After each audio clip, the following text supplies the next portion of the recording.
The idea of a plant, and people accuse me of being a plant too. All the time. And that's fine. They're all stupid.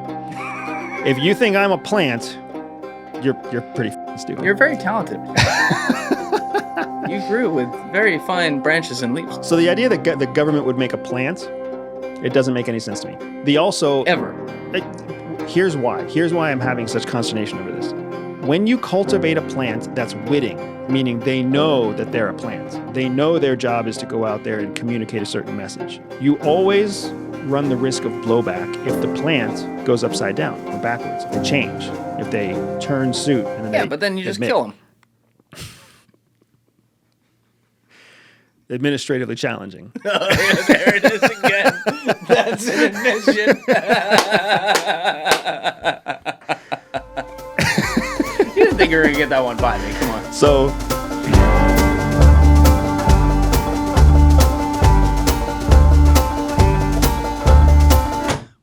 well. If it isn't the CIA's used condom of the internet, Andrew Bustamante, he's back. that's a hell of an intro right there, man. The used condom of the internet. The CIA's used condom of the internet. You've been on every show, literally like all the big ones, and you're on there all the time because there's always new shit happening in the world, and you're a guy who is maybe in the middle of some of that, but at least follows all that completely because it's the world of geopolitics, so it's always relevant, and it's great to have you here at a rather crazy time, by the way. Yeah, absolutely. Is nuts out there right now in the Middle East. And, you know, I try not to be alarmist about stuff. I try to keep it even keel. But I got to admit, the last few days, the last like 10 days, once we had the Houthis in Yemen throw some bombs into Israel, which, by the way, Alessi Joby Warwick was on that and called that. He was here a few months ago. And then we followed that up with Israel hitting the leader of Hamas. Understandable, but they hit him in Iran, which is, I guess, problematic. And then, you know, they attacked and killed the leader of Hezbollah as well. Like, it feels like there's like a multi-front thing going on here. So are we on the verge of like an actual full-scale war beyond Gaza in that region right now? So Israel's playing a dangerous game. And it's what makes... If you recall, we talked in one of our earlier interviews, right, about how brazen Mossad is. Yeah, I'm number 150. When it comes to physical attacks on individuals, when it comes to the risks that they take to like either... What? Well, I mean, Mossad does some of the most daring raids. We've seen news reports about Mossad riding by on motorcycles and attaching sticky bombs to cabs. Right, that is a brazen type of operation. Yes. You really only do that when you're in a position of existential threat, right? And what we're seeing now is how that is cultural inside, like the Israeli mindset about conflict. Yes. What Israel did. So first of all, let's be clear: they didn't attack the leader of Hamas or the leader of Hezbollah. They attacked a field commander of Hezbollah in Lebanon. The same field commander who was in charge of the rocket launches that killed the 12 youth in northern Israel.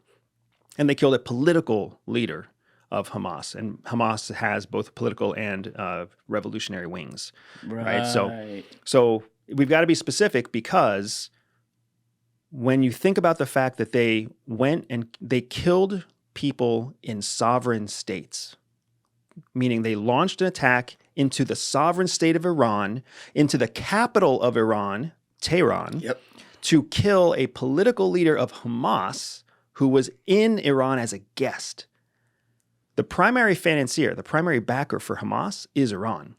Yes. Right? Iran funds Hamas. Iran funds Hezbollah. Iran funds the Houthis in Yemen. Iran is the chief bank for all the people that surround Israel, all the enemies that surround Israel. So they've got Hamas fighting out of Gaza, which is essentially on the west coast of Israel. They've got Lebanon hosting Hezbollah. That's the northern side of Israel. And then they've got Iran itself that sits on the western or the eastern side of Israel. And then they've got the Houthis that are south of Israel. So what Israel just did is in basically 72 hours, they launched an attack that gave all four of their geographical areas, all enemies who sit on all four fronts, plausible reason to come back and attack. It was a stupid decision. But it goes to show that Israel is so confident that if somebody starts to attack Israel, if Iran attacks Israel, they're that confident the United States is going to come in and help. So what Netanyahu's really doing is he's prolonging the conflict, right? He can't win against Hamas. So he's going to prolong the conflict by expanding it against not just Hezbollah, but against Iran, because he knows that the one way he's going to be able to lock in American support independent of the president is if he's fighting against Iran. He's also coming to our Congress, though, at a time, and speaking in front of them, I guess that was 2 weeks ago, something like that, at a time where he is also in political turmoil. For sure. And listen, you say what you want about Netanyahu. One thing about the guy I do have to compliment him on, he's an unbelievable politician. I mean, the guy's the cockroach that never dies. He has effectively had his hands towards the top or on top of power there for most of the last 30 years. And he knows, I don't remember exactly the breakdown of how some of the elections will happen there, so I don't want to speak out of my ass. But he knows that the approval rating is low given the ongoing war. He's supposedly the wartime leader right now, but the PR campaign of that has failed. Right. And he also still has the same problem that, to your point, that he was hitting us with in 2002 in front of Congress when he's like, you have to go to Iraq and you have to go to Iran as well. What is good for Israel is good for the United States. And it's like, when he came back here last week, I heard the same thing minus Iraq because that one's done. Right. And it feels to me like, and I understand where Israel's coming from on this, they're very worried about Iran. Fine. I would be worried about that too if I were a nation of 9 million people and they were right next to me and had death to Israel as their slogan.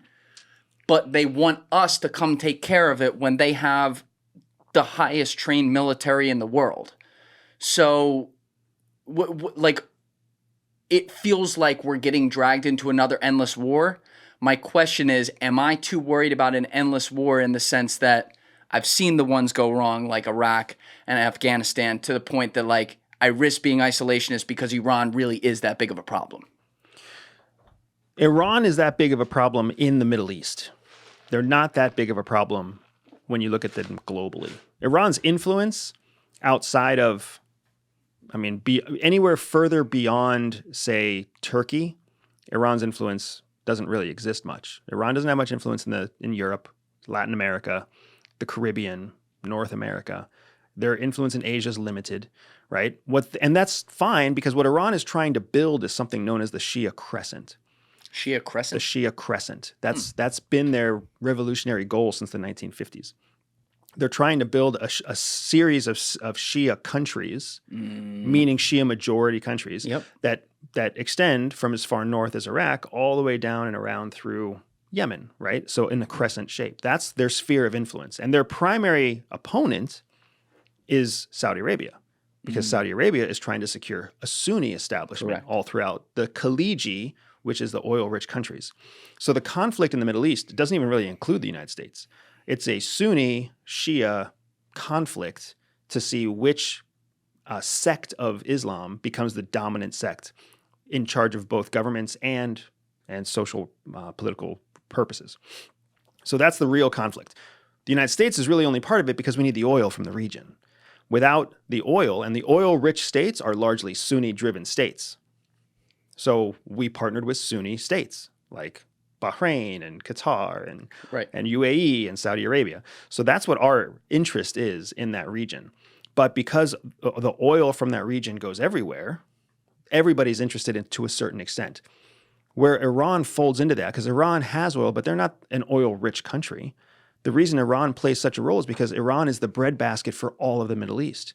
The rest of the Middle East is fucking desert. Yeah. They have dates and coffee. And the coffee they import from Africa, right? So what Iran has is agriculture, and they have a history of culture and art and technology and industry. That is what put the rest of the Khaliji world on the map. So even when you're sitting in Saudi or sitting in UAE, and you hear the national people, the citizens of those countries, talk about Iran as an enemy, they go to the grocery store and everything on their shelf is coming from Iran. Oh, so it's all fucked up because politically they disagree with them because they're Shia and they're fundamentalist, et cetera, et cetera.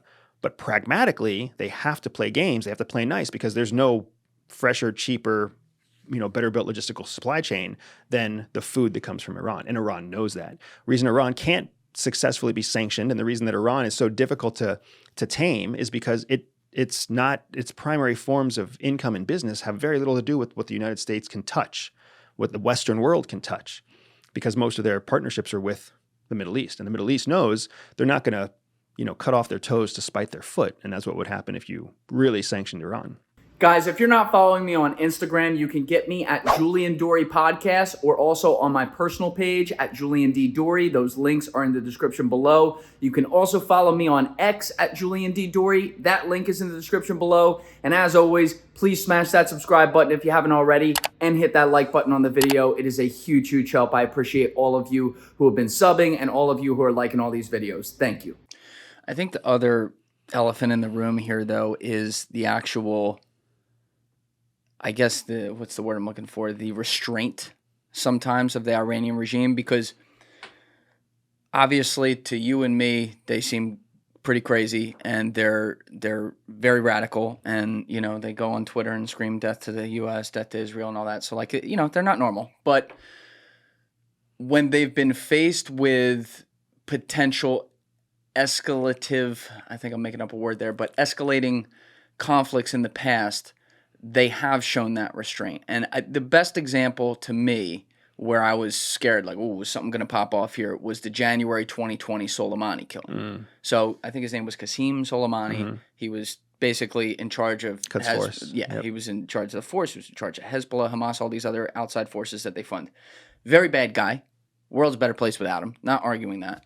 But I know from a mutual friend of ours, actually, at the time, told me, because he had people wired in there, that people in the administration were really pissed that Trump did that, because they said this was really careless. We hate that guy.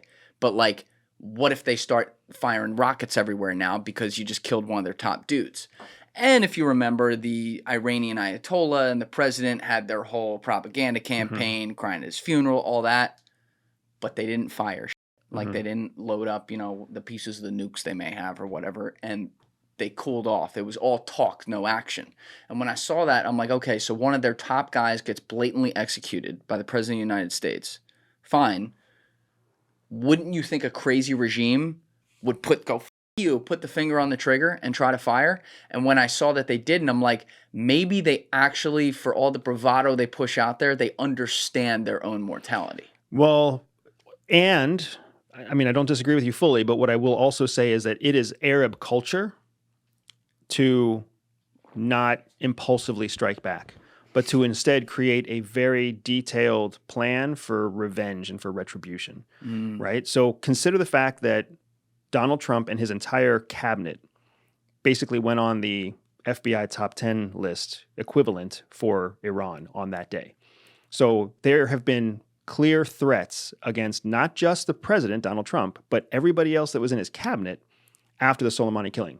And that's been publicly known, that's been disclosed, that's been spread and distributed and disseminated, right? Meaning they consider them literal terrorists. Well, not only they consider them top targets for assassination. Right. When it comes to terrorism, I know Americans don't like to hear this, and I'm saying this within driving distance of the towers of 9/11. The concept of a terrorist is a completely arbitrary, policy-driven definition, right? It was created so that the United States could have some sort of bucket that would give them an excuse to skip a lot of bureaucratic process to get funding approved and military equipment approved and lethal force approved. So you can skip all of that weeks of approval process if you just label someone terrorist. Well, once the United States started calling everybody a terrorist, anybody who disagrees with the United States is basically terrorist. If you take a look, I mean, Alessi, if you look up the list of recognized terrorist groups, you're going to have your mind blown. Yeah. It's like 300 people. Oh, it's long. It's huge. We disagree with the United States, terrorist, whatever. So once the United States did that, that's just what everybody else did too. Yeah. So the United States labels the military in Iran a terrorist group. There you go. Start scrolling. Oh my God. There you go. Yeah, I'm not going to read all these. It's long. But You're right. and as long as you scroll down, you'll see it. Yeah. So guess what Iran calls the United States military? Terrorists, right? And in the eyes of the UN, in the eyes of all the international organizations, they're like, well, what is actually a terrorist? And then we started subdividing. Are they like a foreign terrorist organization, or are they a terrorist sympathizer organization, or are they funded by terrorist dollars? So there's all this craziness going on. So the reason I bring that up is just because I don't want to give Iran the credit of saying that they are strategic or like cautious about their mortality. What I want to do instead is consider the fact that what happened with Soleimani may have been the beginning point for them to start putting more effort and resources into coming up with calculated responses to the West, a la possibly October 7th. Oh. Right? Okay. Because think about the effort, planning, and financing that had to go into training, scheduling, and organizing a cross-border raid through a physical concrete wall against Israel. And Iran knows launching an attack against the United States, not easy. Launching an attack against Israel, much easier than the United States. Plus, we can do that through a proxy. We can claim that it's not really part of us. The whole world's going to get distracted. We can light a match on the Palestine-Israel issue very, very quickly, knowing we've got friends to the north, we've got friends to the south, we've got friends to the east, and we've got friends to the west, and we sit on the east, right? So, if anything, I still believe that what happened on October 7th was orchestrated and approved by Iran, and has just been fabulously successful in their eyes, because now Israel is more isolated than ever. The Abraham Accords, which were serving the Sunni nations, have completely fallen apart, right? So now the U.S. lost momentum, Israel lost momentum, the Sunni nations lost momentum, and Iran has grown in terms of power, legitimacy, press coverage, and partnership with Russia and China and the growing axis of resistance. You said Qatar was a Sunni nation, right? Qatar is a Sunni nation. Okay. There's I'm pretty sure they are. I could we be just wrong. Can you fact check that? Yeah, can we double check that real quick so that we don't go down the wrong rabbit hole? Either way, I have the question about them, where they are in the middle of this, because we think of them as, this rich oil Khaliji nation in the Middle East where, tourists can go into and everything. Yeah, so it's Sunni Muslims make up the majority of the population, so we're right about that. They're the ones who are helping broker the potential peace between Hamas and Israel. Correct. They're all, and vis-a-vis Iran. Yep. They host Hamas's top leadership. Yep. Who is funded by Iran. Correct. I say Iran all the time, sorry. But they're funded by Iran. Why does, other than maybe the supply chain thing you brought up earlier, which is a really good point, why does Iran and Qatar f with each other? If their goals are different, because Iran didn't even f with Al-Qaeda because Al-Qaeda was Sunni. And yet they wanted some of the same, in some ways, they wanted some of the same things, a lot of the same things that Al-Qaeda wanted, but they weren't necessarily great friends to them or anything because they had this religious difference. So this is what's so interesting about when you look at geopolitics from American point of view and geopolitics from everybody else. In the United States, we are the only global superpower. We are the only global superpower. Okay. Everybody else is trying to become a superpower, but they're not there yet.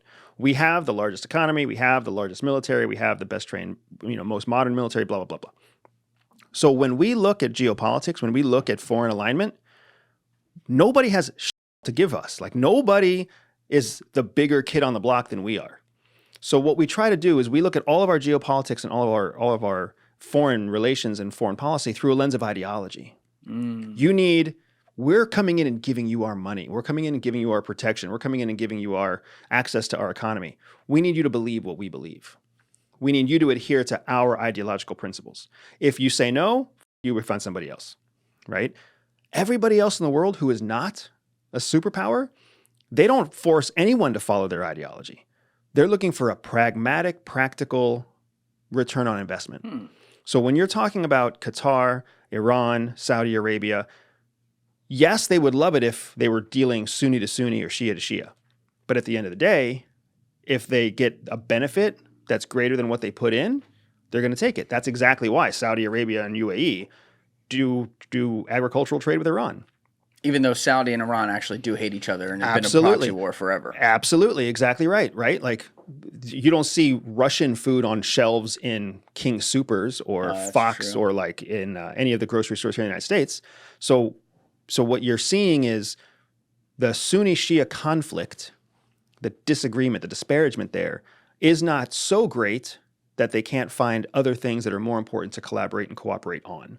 So Qatar may be Sunni, Iran may be Shia, Hamas is largely Sunni, but Iran still funds Hamas because Iran is like, you know what? They might be Sunni and that's annoying, but they're not Israeli and that's worse. So we can fund them to kill them. That's a pragmatic, practical way of thinking. Yeah. Right? That's the way that the rest of the world works. We force people to fall under our ideology, or else we pull the purse strings, or else we squeeze their economy. We put increased sanctions on them, right? If they don't follow our democratic process, or they don't believe in our Christian ideals, or they don't believe in America first, whatever it might be, that's been our MO since World War II. Yeah. That's not how the rest of the world works. The rest of the world, if anything, is waking up to the fact that American bullying is no longer the only option. Right. Now they can join China. They can join Russia. They can Yes. cooperate with North Korea. They can create a whole new trade pact like BRICS, right? And they can belong to that. And no one is going to forcibly make them change their ideology. You can be a corrupt African warlord, and the United States will cut off aid to you, but China will extend a hand and say, hey, as long as you let us drive our trucks through your streets, we'll let you be a warlord forever. How easy, and I want to come back to China in a second, because that's interesting what's been happening with Iran, China, and Russia, and you're a great guy to break that down. But, you know, in our American-centric view, for example, we have the rules, like even on Wall Street, they'll have it like you will not do any financial relationships with the country of Iran or whatever, you know, you sign like a legal document with that. So there's all kinds of sanctions here with Iran, and you have other countries in the world who do the same thing. In the Middle East, I would imagine a lot of them are not like that, as you've already laid out. But is it like a piece of cake for Iran to fund Hezbollah or Hamas without people being able to track the money as it's coming in? People track the money, and I mean, it's the piece of cake. If what you're saying is it easy? Yes. Yeah. It is easy because they're so physically close to each Right. other. It's really just a truck delivery of cash, right? So it can be as easy as that, or it can be something that goes through a financial bank, especially when you consider some of the massive financial institutions that pride themselves on anonymity and secure transactions. Whether that's Switzerland. or Dubai, Shanghai, Hong Kong, right? Like you've got lots of financial centers that you can go through that pride themselves on absolute secure transactions and anonymity. So yes, it's easy for Iran to fund, but people are also tracking the money. So it's one of those weird tongue-in-cheek realities. Like if somebody listening right now doesn't realize that Iran funds terrorist groups all over the world, American definition of terrorism, you know, extremist groups. If you don't know that Iran funds extremist groups, then welcome to the party, because everybody's been talking about it. Not everybody. Government leaders and the press and subject matter experts have been talking about this since early 2000s. This is Iran's strategy. They prevent themselves from ever having to go into a traditional inter or intrastate war because they're able to fund proxy groups that die for their own cause, but spend Iranian dollars to do it, or Iranian money to do it. How familiar are you with, because you know a lot, I don't expect you to know every single thing though, but how familiar are you with the, say, last 30, 40 years of like Lebanon history in the middle of this conflict? I mean, I know Lebanon enough to know it's been a nasty place, and it wasn't always a nasty place. Right. It is a country where Hezbollah is the elected like political party. Yep. And that was incredible to see the legitimacy of a terrorist organization take the political office of a country. So that's about the extent to which I am familiar with Lebanon. So they're interesting to me because there's a lot of different religious demographics in Lebanon, and it's like 24 to 30% Christian, and then I believe it's 27%, I want to say Sunni Muslim, 21% Shia Muslim, and then the non-Christian and non-Muslim religions, there's like some esoteric Middle Eastern religions that people haven't heard of and stuff. But meaning it's not this one block kind of place like we talk about in Iran or something else. But to your point, Hezbollah, which is called a terrorist organization by many people across the world, and I agree with that one because of the way they finance themselves and who finances them. I totally agree with that. But like they have the two wings. They got the military wing and they have the political wing. And the political wing controls, as you said, a lot of the seats in their Congress. And this rose up, I guess, after like the 82 crisis or whatever in Lebanon. But like, is part of it still like there's disputed land on the border of Israel that Lebanon thinks is theirs and Hezbollah is seizing on that as a part of their like political platform? I don't know the answer to that. Like, I don't know the answer to how much of the explanation of the conflict with Israel, between Lebanon and Israel, is land disputes. Okay. Whatever it is that they do use to explain their assaults, it's just an excuse, because in reality, Israel's the largest threat in the region to Hezbollah's goals, to Iran's goals, to, I mean, even the Sunni countries, because prior to the Abraham Accords, none of the Sunni countries recognized Israel. The first Sunni country to recognize Israel was, I think it was Bahrain, and I think it was 2019. 2019? Think about that, man. That's 5 years ago. The first Sunni country recognized diplomatically Israel. Israel's been around since the end of the world. 71 years before that. Yeah. So, like, they've been surrounded by enemies for a long time. Yeah. So we're talking a bit about, you know, what you deem to be a terrorist, and, you know, is it really a terrorist group or isn't it a terrorist group? The policy of it is one thing. There is a very clear definition. There's a very clear definition of terrorism, and that definition has to do with seeking political goals through the act of violence that's designed to cause fear, right? The problem is that recipe can be interpreted a lot of different ways, right? What is it when a U.S. aircraft carrier goes into the Red Sea to launch rockets on a Houthi rebel base? What is that? Is that not an act of force to cause violence to change policy? And that's the argument that the world is making about the United States, or more correctly, that is simply the window that the world is watching through when they see the moves that the United States makes. And it's nasty, because from our perspective, we're fighting extremism. From the rest of the world's perspective, we're the extremist. That's right. It's tough. It's a sticky situation, and it's one that is leading to so much of the conflict that we have right now, because whoever takes office in 2024 is taking office in a country that is losing influence, struggling with economic uncertainty, has to manage conflicts in Europe and the Middle East. Right. The Middle Eastern conflict is escalating. We don't know what Iran's going to do next, but they're going to do something next. They're not just going to let it sit that Israel launched rockets into Tehran. That can't just sit. But do we see a response in 7 days or 70 days or 7 months, right? And one of the two people running for president right now may be the president when that response actually happens. Not to mention, whoever's in office next is very likely going to be the person who sees what happens in Europe next between Ukraine and Russia. Yes, we'll come to that too, for sure. It's a mess. It's a fucking mess.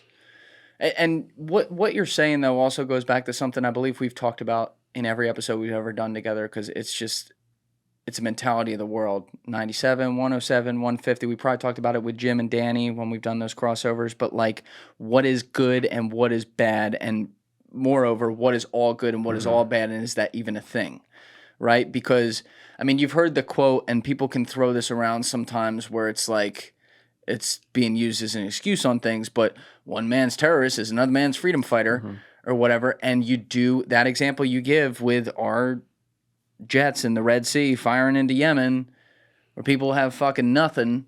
And, you know, they're just looking at the people who are taking leadership in their country and saying, maybe that's the right idea. And then suddenly bang, bang, bang, bang, bang. You know, I might think, if I were them and I can't know what that is, I might think the same thing. All of a sudden, a narrative can be formed. Yes. Right? And the narrative is what you rationally tell yourself based off of the emotional messages that you get. So that's the thing that kills me, is every time the United States takes an action in a foreign country, we don't control the messaging of what happens after that action. Right. Local press, local politicians, local whatever leaders They all shape whatever happened into the narrative or into the messaging that creates a narrative. The same thing is happening here in the United States. Here's one of the things that pisses me off so much, and I'm not trying to jump ahead. Go for it. How often do you come across a headline that talks about some stupid battlefield victory that Ukraine has over Russia? The other day I was flipping through my news feed and I saw a 2-pound Ukrainian drone downs a Russian helicopter. They have a video too? Probably. But I see this stuff all the time, right? What that is a message. Yeah. It's sending a message to get us like, hoorah, go democracy. Why? Because the messaging we've been told about Ukraine is that they're fighting for democracy. So when we see a news report that says something stupid about, Russia lost 25 tanks in this assault on a village, or Russian helicopter shot down by a 2-pound drone, those are all just little pieces of a message, an emotional message that's supposed to get us gung-ho so that we click. I'm not saying it's a government conspiracy. We're just supposed to click on the article. But you see this stuff come across, and none of those individual messages are painting an accurate picture of what's happening between Russia and Ukraine.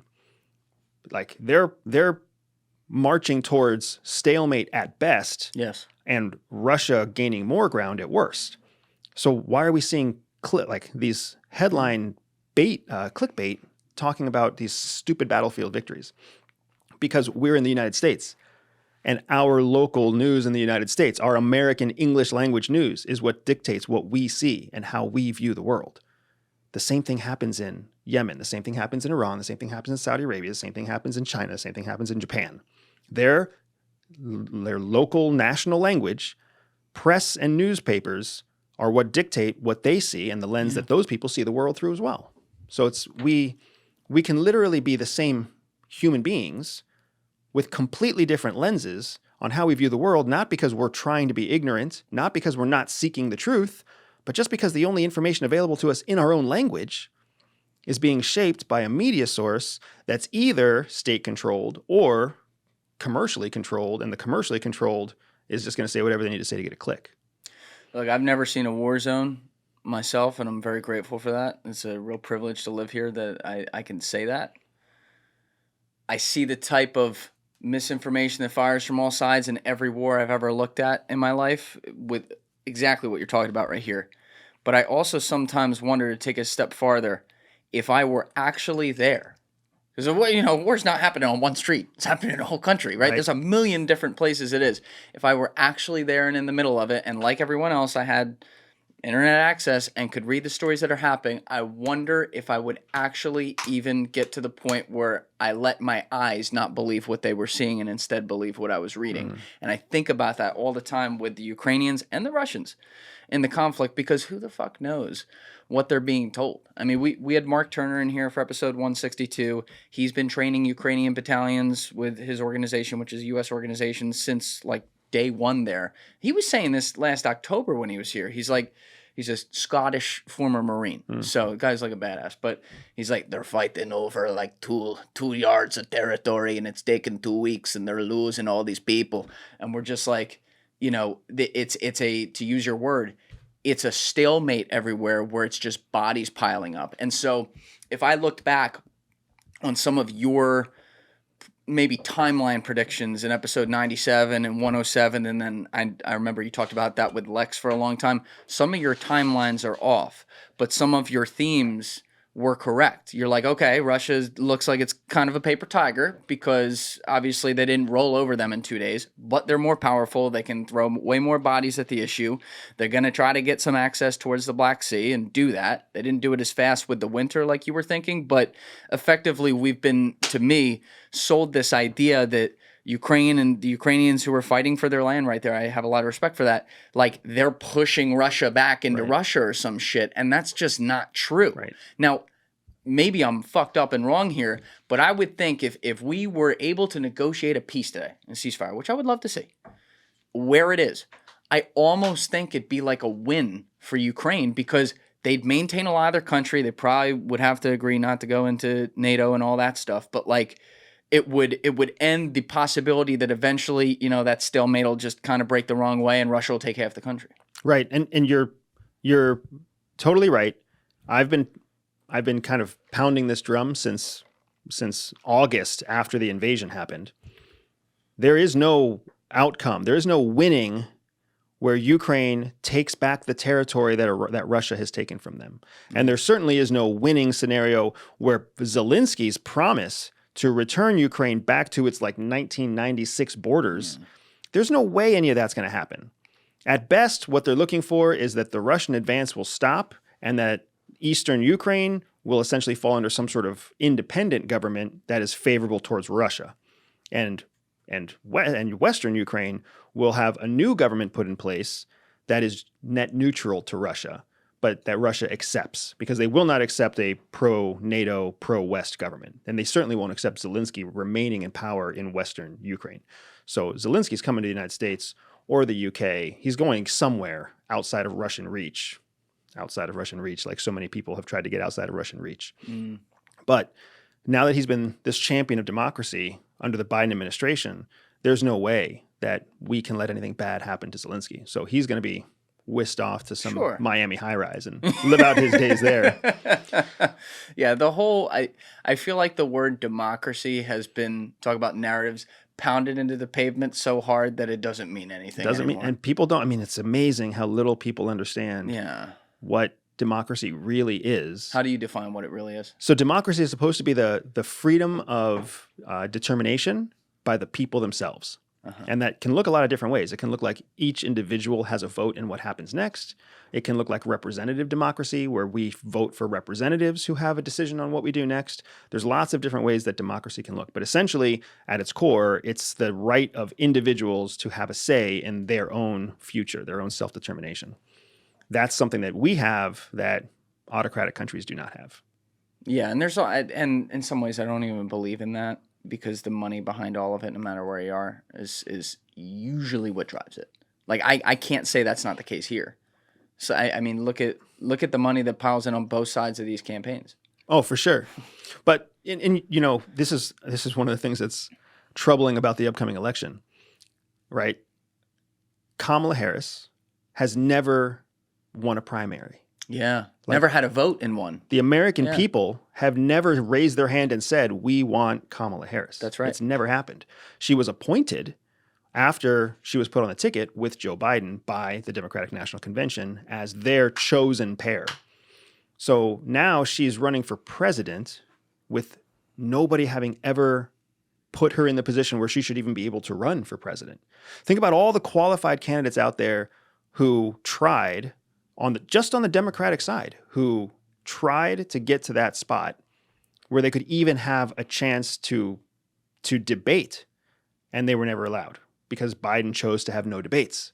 Yeah. Right? Like we are sitting on the precipice of potentially electing someone into office who has never hit any of the pre-qualifications to become someone who runs for the presidency. Yeah. It's just a person passed their endorsement, a party represented them. And even since that endorsement for Kamala Harris, all the support that you've seen come through, it's all political support. It's all other senators and Congress people giving in their endorsement and PAC money coming in and delegates coming in. That's all political. None of that is human American, driver's license carrying citizens voting for Kamala Harris. That has not happened at all yet. And people, depending on the outcome of the DRC or the DNC, depending on the outcome of the National Convention, Americans may not have a choice to do anything other than vote for Trump or vote for Kamala Harris, unless they want to vote some other that's third exactly party. what it's going to be. You're 100% right. I need to give a huge shout out to my man, Marcus Winsness from Sweden. He is the reason this episode happened. Why, you ask? Well, when we finished recording this, for some reason, the video files were corrupted. I then spent the next 24 hours running around town, talking to everyone I could on the internet, trying to fix them to no avail before Marcus came in and spent the entire middle of the night Saturday somehow uncorrupting them, and voila, here we are. So thank you so much to Marcus. Number 2, my man Tommy G is going to be dropping a documentary on the Trump assassination. He went out to Butler, PA, and I was able to send him Danny Hall and Andy Bustamante to give different takes on the assassination at the site, and it's going to be really good stuff. So make sure you go subscribe to Tommy's channel to find out when the video drops. And it's like, You know, I've joked before that the RNC is like organized stupidity and the DNC is like organized corruption, and they're just good at it. And look at the last 3 election cycles, 2016, 2020, 24. You just described what happened in 24. Someone has never had a vote casted for them suddenly is like, yep, we're all behind her. 2020, the pandemic hits. Before the pandemic sent us inside, on almost the same day, every candidate dropped out and endorsed Joe Biden to put him over the top of Bernie. And then in 2016, there is a very reasonable argument to say that Bernie Sanders, who tapped into a very populist sentiment that year, legit may have beaten Hillary Clinton. And we've seen the leaked emails and stuff and how they put her in there. Yep. And I got news for you. I'm not saying this would have been a good thing. I think Bernie versus Trump would have been a tough election. But like Bernie probably would have won that election. It would have been tough. Just because he was like he was actually likable as a person. Hillary Clinton was not likable. Yeah. And that's what had Donald Trump put over the top of her. And it's like, so you've now, over the last 8 years, told your voters to go fuck off while at the same time making your tagline on all these different networks like, we have to protect democracy. Like, respectfully, shut the fuck up with your democracy if you're not going to do it yourself. Yeah, and it's funny because as much as you hear left-leaning media talk about populism, that's exactly what they're tapping into. Barack Obama was a populist leader. He was a popular person. All the he had books out. Like his whole tagline was hope. Like that is a very populist approach. Nobody was focused on Barack Obama's policies. They were focused on African American, first-time president, young guy. I see what you're saying. All of that was populism, right? It was a movement more than it was about the job. Right. And they tried to do the same thing with Hillary Clinton. Oh, it's a woman. It's our first female president and blah, blah, blah, blah, blah, blah. And they tried to take the whole populist approach, which is why they probably doubled down on her and squashed Bernie Sanders. Because didn't work. They didn't need another old white man to be president anymore, right? But look what's happening right now. Yeah. Right now, it's just, I will call it out. You have a minority who is both African American and of South Asian descent, Indian, right? Mm-hmm. The 2 largest growing population bases in the United States. She's also female, and she's married to someone who's Jewish. So you've got like all the major minority pieces checked off, baby. Boom. Tell me that is not exactly how the Democratic Party has worked now for almost a decade. It's all about finding some social justification for diversity and having diversity represent the United States instead of having democracy represent the United States. I'm not saying I want another old white man in office either.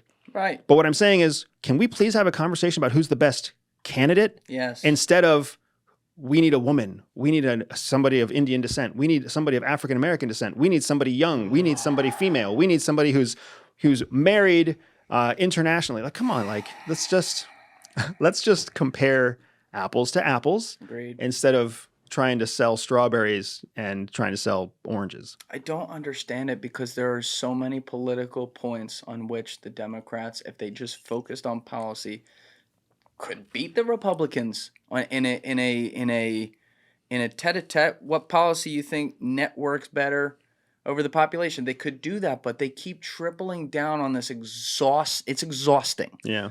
Identity politics shit. No one gives a fuck anymore, man. Unfortunately, they do. And that's the thing. That's the big problem. The big problem is winning the presidency is all about motivating people to get out of their bed and stand in a line and put a mark on a checklist once every 4 years. That's the race. That's the presidential race. It's sad, but it's true.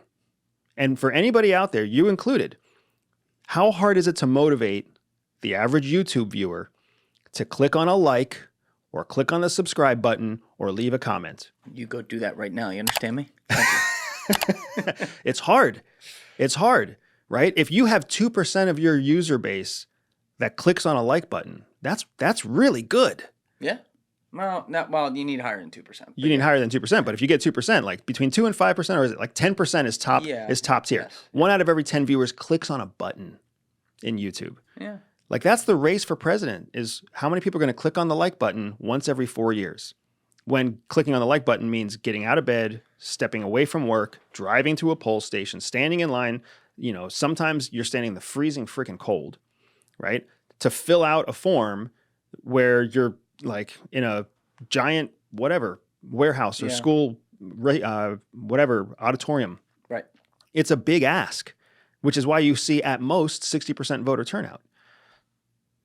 That what moves people to do that is what you just said, personality politics. What moves people to do that is not the promise of peace in the Middle East. That's fair. I will agree. Like, people vote on the 1, 2, maybe 3 issues. That's pushing it, that they actually give a fuck about, right? And that could be a totally made up thing that none of us here are even paying attention to. And that's just the reality. I understand that. And I shouldn't say the word like nobody or nobody cares. Like, that's an exaggeration. That's fair. The better way to put it, though, is that if 4 years ago, 8 years ago, X% of society really gave a fuck about that at the forefront, I'm saying right now, if you read the temperature, it's a lot lower than X was.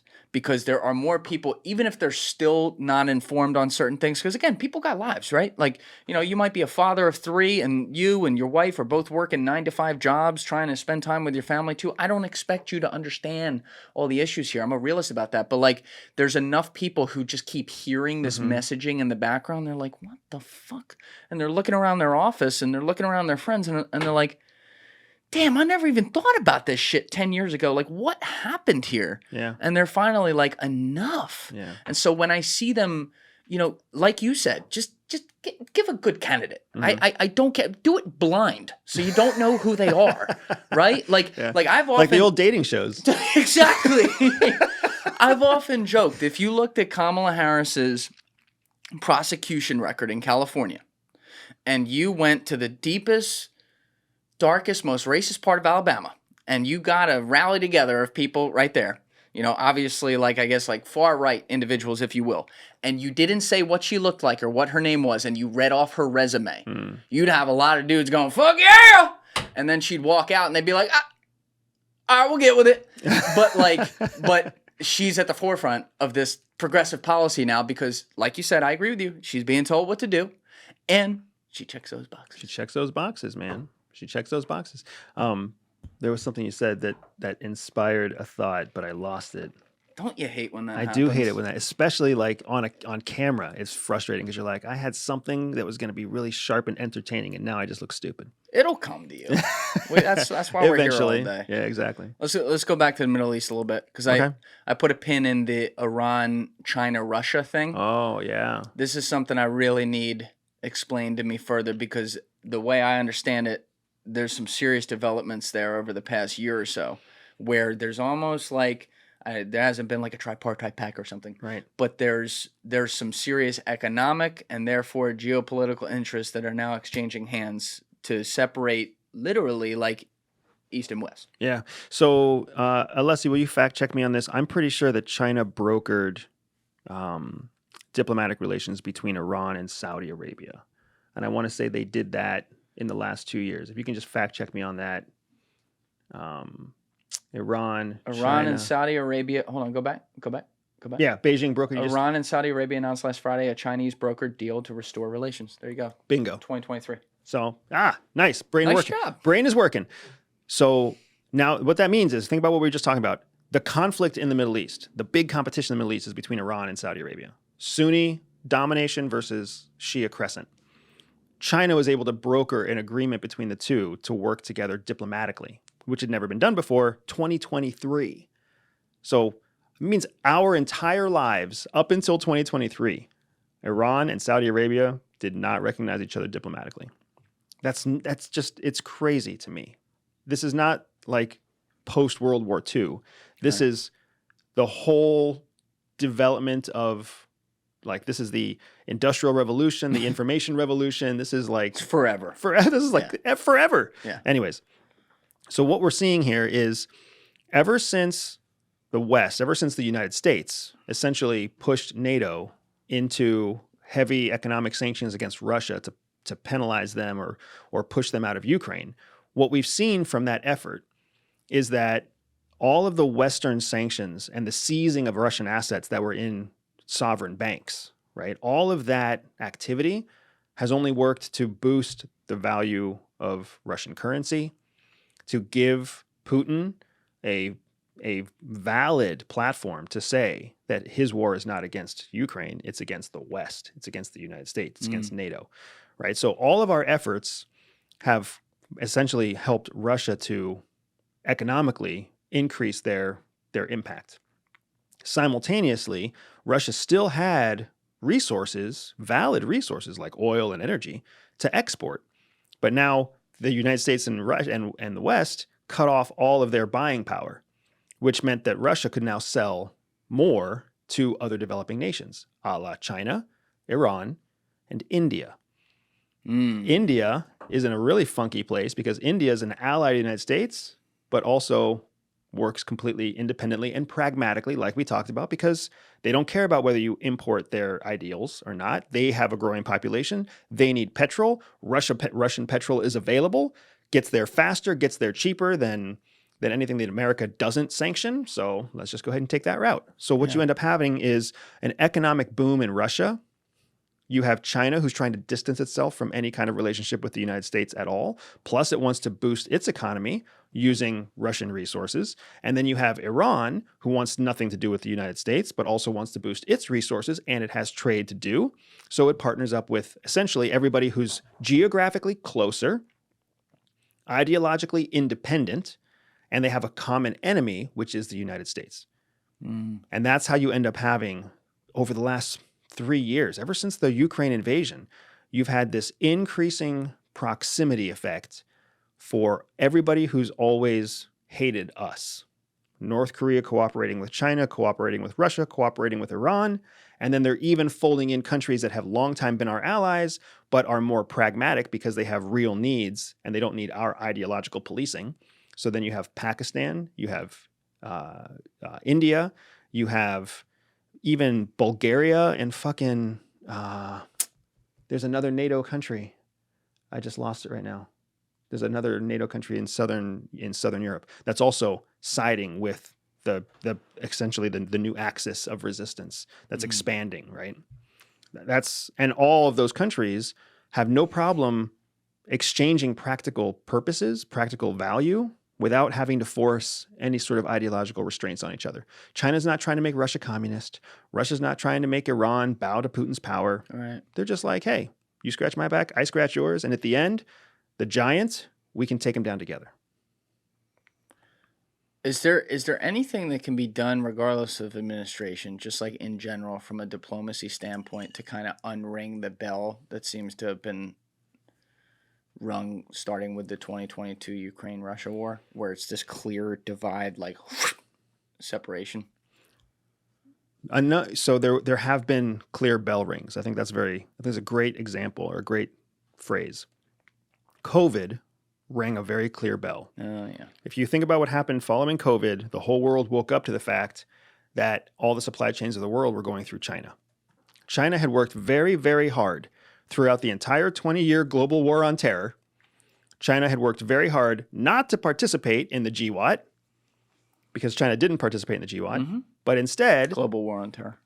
But instead, they focused on creating economic ties all across the world through trade and manufacturing and whatever else.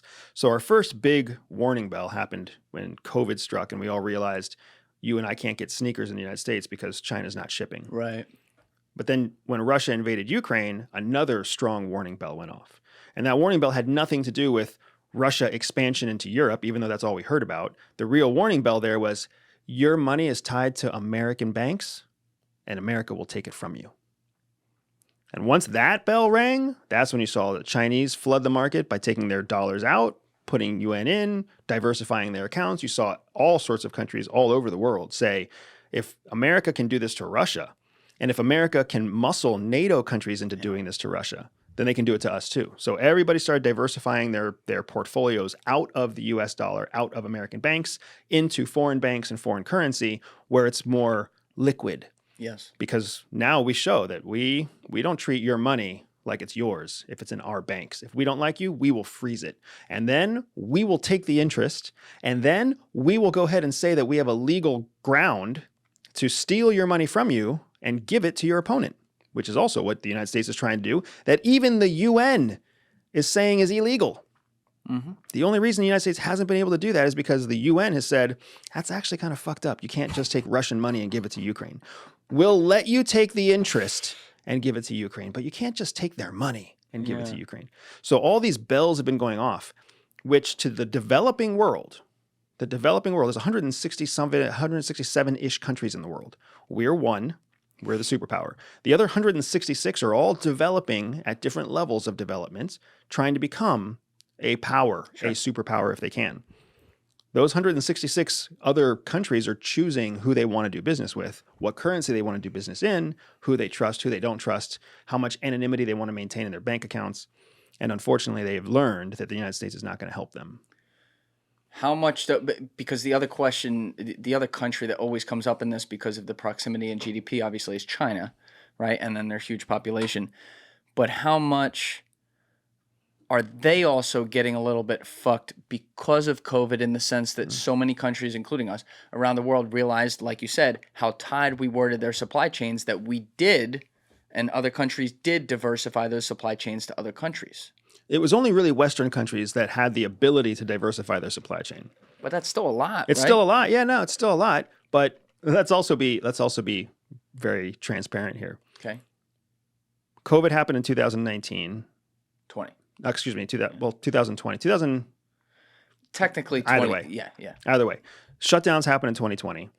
Economic crisis because of those shutdowns through 2020 into 2021, right?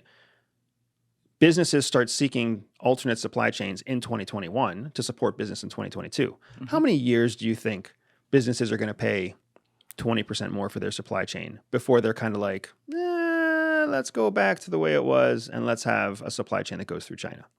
I mean, I know the answer to that question, but I'll ask another question to it. Who says they're paying 20% more in countries like Bangladesh? It's true. They're just accepting human rights abuses, and Right. yeah, it's Yeah, true. I'm not arguing that. Of course So they are. you can see, like, we're in a position now where change is the economic pressures and the political pressures of finding a supply chain alternative is going to get less and less, to the place where in the future, I can easily see 10 years from now, we're right back to the same place we were pre-COVID, where 95%, 99% of supply chains touch one country, a place like China or a place like India. India is really looking to become the new China because China is looking to become the new tech hub of the world. So we're going to just fucking repeat history all over again. Yeah. And that's because it makes sense globally. It makes sense logistically. It makes sense socially, because imagine a Kamala Harris presidency where she then targets human rights abuses in countries that are supplying American businesses, so that American businesses now get either taxed or fined or penalized if they have a logistics supply chain that goes through Bangladesh. Now those countries are going to be like, well, shit, where can I go that is okay? Oh, India. Sweet. Here we go. Bustamante 2024. Do that, slave labor. You do that shit. You understand me? I'm just saying, like, we always choose what to put our myopic focus on politically. Like, we're going to focus on this, we're going to focus on that, and we forget that there's a whole chessboard in front of us.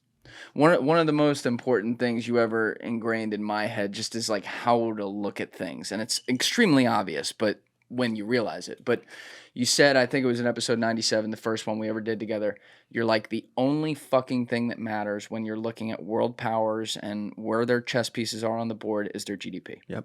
Right? So who has the biggest GDP? We still do right now, but that gap's shrinking. And you know, you keep talking about these different alliances that are forming, be it, you know, the BRICS on one hand, be it, you know, countries that where it's East versus West, and you have all these weird Eastern alliances between 2 or 3 different continents. And it's like, at what point do we got to get worried about the US dollar ceasing to be the reserve currency, which, just doing very basic math in my head, would effectively mean the end of the United States as the leader in GDP in the world? It's a great question. So fact-based finance and economics, it's a long time away. Okay. The idea that the US dollar would decline so much that it's no longer the reserve currency, you're talking about decades, if ever. Okay, that's good. However, it's worth noting that the decline in the power and value of the US dollar as a reserve currency has been increasing exponentially for the last 5 years. So the world is diversifying away from the dollar. More trade than ever before is being done outside of the US dollar. Countries that have always traditionally used the US dollar are using less US dollars. So even though the decline can be counted in percentages, like 1.3%, 2.3%, the increase in that decline is exponential, because 5 years ago, it was like 0.02% of trade that would change out of the US dollar. So we're declining at a rate 10 times what we saw 2 years or 5 years ago. And if that trend continues, then 15, 30 years from now, we'll start seeing, US dollar valuations and US dollar trade drop 15%, 20% in a year. And that's fast. That decline, though, is largely tied to two things. One, the US dollar is stable, reliable, and insured by the United States. So there's still a lot of value in the US dollar that just simply doesn't exist in something like the Chinese renminbi or the Russian ruble. Because we've watched as those governments have completely changed the valuation of their currency just on a whim. US dollar doesn't really do that. It's pegged to more stable things than foreign currencies. So when you're a developing country, just imagine it, if you had $200 and you wanted to, you needed that $200 just to survive week to week, you're not going to invest it. You're not going to take $150 and put it in some penny stock and hope that penny stock explodes, right? You're going to probably keep it in your mattress, someplace really, really stable. It's not until you have like $100,000 that you'll take $500 and throw it into a penny stock and see if it explodes. So most of the developing world wants stability. So they keep trading in the US dollar. But the wealthiest countries out there, especially the wealthy countries that don't like the United States, those are the countries that are the fastest to dissociate themselves from the US dollar, especially now that the United States has set a precedent that if you hold US dollars in US banks, we're just going to take them from you if we don't like you. Yeah, that's not a good precedent. Not if you're trying to maintain the US dollar as the reserve currency of the world. And that's where you're just thinking way too short term, because you're worried, you're pissed, maybe with fairness, about a geopolitical conflict, but you're not thinking about the precedent you're setting doing that. That's a problem. Yeah, and then the other thing to keep in mind is that when we talk, GDP is the basic poor man's gauge of power. You have more GDP, you went up in power. You have less GDP, you went down in power. The other thing that's just like a nut hair away from GDP is something called PPP, or the purchase power parity, which tells you how much value you can get for your purchase power from the currency you hold. And in terms of purchase... In English. What, in English. So if I had a red rock here and a blue rock here, they're both rocks. They both weigh the same amount. They're both made of the same material. Yeah. When I give you my red rock, I get a cup of coffee. When I give you my blue rock, I get a cup of coffee and a piece of toast. Which one's more valuable? Yeah. Even though they're exactly the same. Yeah. That's what PPP, or purchase price parity, is. It means that with my rock, I can only get a cup of coffee. But with your rock, you can get coffee and a piece of toast. Okay. So now if we're comparing our currency against foreign currencies, in the United States, our rock gets us expensive groceries, expensive fuel, and we don't get much for our dollar. But in Russia, your ruble gets you less expensive groceries, a full tank of gas, and an extra cup of coffee. That means the purchase price parity of the ruble is higher than the purchase power parity of the dollar. Make sense? Yes. So what we have already seen change in the world is that for the BRICS nations, Brazil, Russia, India, China, South Africa, and more, their purchase power, their triple P, is higher than our triple P. So our GDP might be higher, but what they get for their currency is higher. That is the beginning of a tipping point where if I get more for a ruble, I want more ruples. So then the more people buy rubles, less people buy dollars, right? As less people buy dollars, what we hope will happen is that there will be a increased demand for the decreased supply of dollars, except that the Biden administration printed all this new money, which then threw a bunch of new dollars into the marketplace, which adds supply, which decreases demand and decreases the value. Now let's revisit though one of the things you brought up that was a mindfuck to me in episode 107. I think we talked about this like maybe an hour and 35 minutes in, something like that. But you were talking about the economic smarts of creating a proxy war with Russia vis-a-vis Ukraine. And correct me if I'm putting some words in your mouth here, but essentially because of, let's just boil it down to one term, the military-industrial complex being able to spend money in that region via our taxpayer dollars, and then have the hooks in and the contracts to rebuild what's left when it's done, it could effectively be a long-term value-saving hedge for the U.S. dollar and for the power of the dollar in that case, the Eastern world. Yeah, absolutely. And what you're saying, so you are correct. We are saying the same thing. When you fund a proxy war, war is profitable. Whether you win or whether you lose, war is profitable. It creates jobs. It creates a demand for lives. It increases industrial manufacturing. It increases food production. People start fucking when there's a war going on. So bad, but it's true. It's true, man. And that's why there's incentives. Like Japan is putting out, Japan and China are literally paying money for people to have sex, to make babies, to make future soldiers, because they realize if their population decline is a problem, right? Could you imagine if, I mean, I guess in the United States, we also pay people to have babies, but that's a different thing. So war is good for the economy. Yeah. What has happened now with the modern day proxy war, like what we're seeing in Ukraine and even what we're seeing in Israel, is that when you fund a conflict in another country, you get all the economic benefits without any of the lives lost yourself. So the United States is essentially bankrolling ourselves by supporting a war in Ukraine and supporting a war in Israel, et cetera, et cetera. And we had lots of proxy wars before that too. But it is economically smart. Making currency to fund those conflicts makes sense. Making currency to backfill a stimulus during the COVID crisis did not. And that's what we did wrong.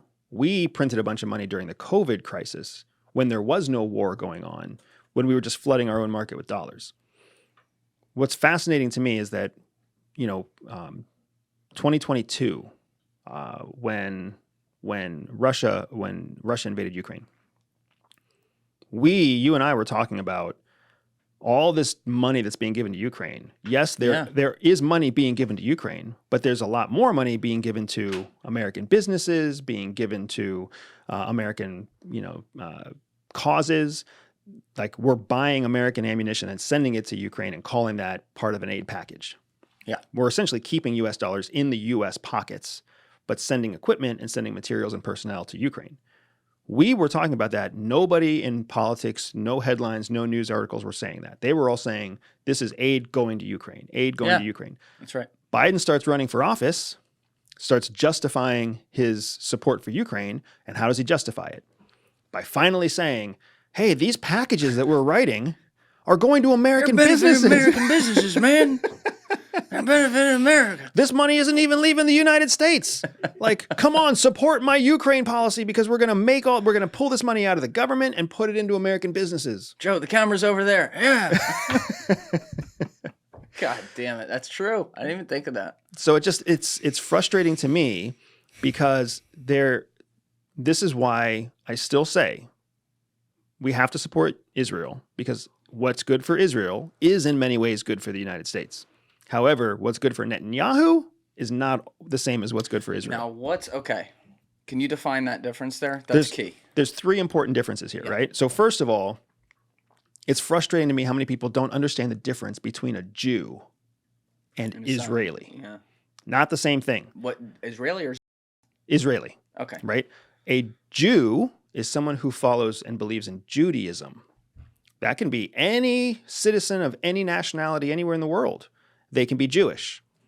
You don't have to be Jewish in order to be Israeli.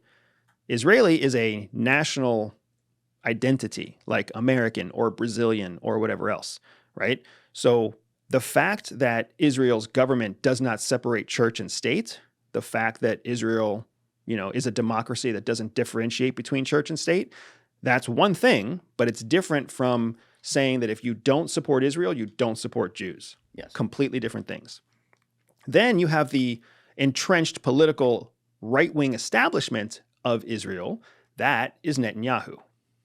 So you've got one element of a government, that's Netanyahu. The government is the government of Israel. And then the faith of the state is Judaism. So you can be a Jew who has no connections to Israel, and that doesn't mean that we have to it makes me angry when people think that there's something wrong with a Jewish person because of what Israel's doing to Palestine. Oh yeah, it's crazy. It's crazy. It's insane. But I just want to say that out loud because you can support Jews and Judaism without supporting Israel. And I'm also saying that to all the Jewish people out there who are being told that if someone doesn't support Israel, then they are anti-Semites. Right. That's not true. Yeah. You can disagree with Israel's national policies and still have zero bias against the Jewish people. You can also disagree with Netanyahu and still support Israel. Absolutely, yes. But nobody's thinking of it that way. People think that Netanyahu is Israel and Israel is Judaism. It's so stupid. Yeah. And that's how we end up. And unfortunately, because our media in the United States is commercially based, it's a for-profit business. Yes. Anything that the media puts out that they want to get people stirred up, emotional, angry, alarmist, they'll make sure that they tie all those terms together. And, America hates Jews and wants to support Netanyahu.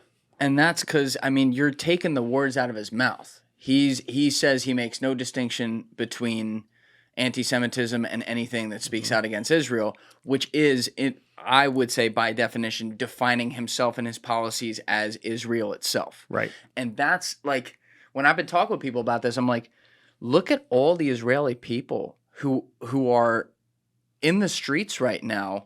Calling for a new leader. Yes, and these are not Columbia protest motherfuckers, morons. These are people who are passionate about their country, who are just yo, can we get a new, everyone wants to be safe, no one wants terror attacks, can we get a new fucking leadership in there? Because Netanyahu's the symbol of it because he's the head of the government, but I've also said this to people, if you've looked at his cabinet, he looks like a leftist compared to some of those people. They just got to get rid of some of the current administration, which, yes, also includes him.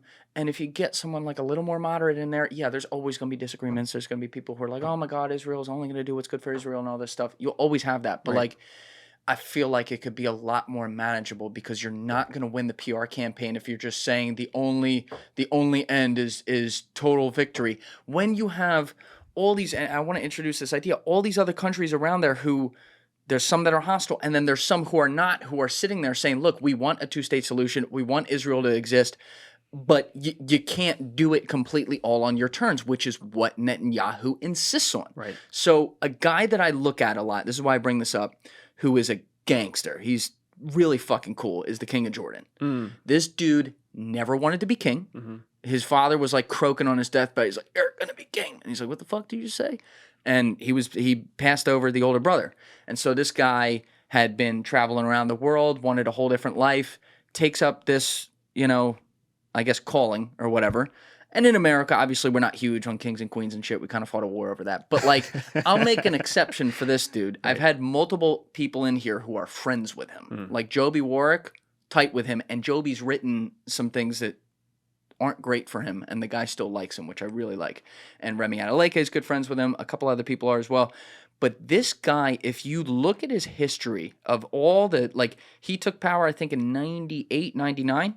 So think of all the things that have happened since then. Started with 9/11 right at the beginning all the way to where we are now.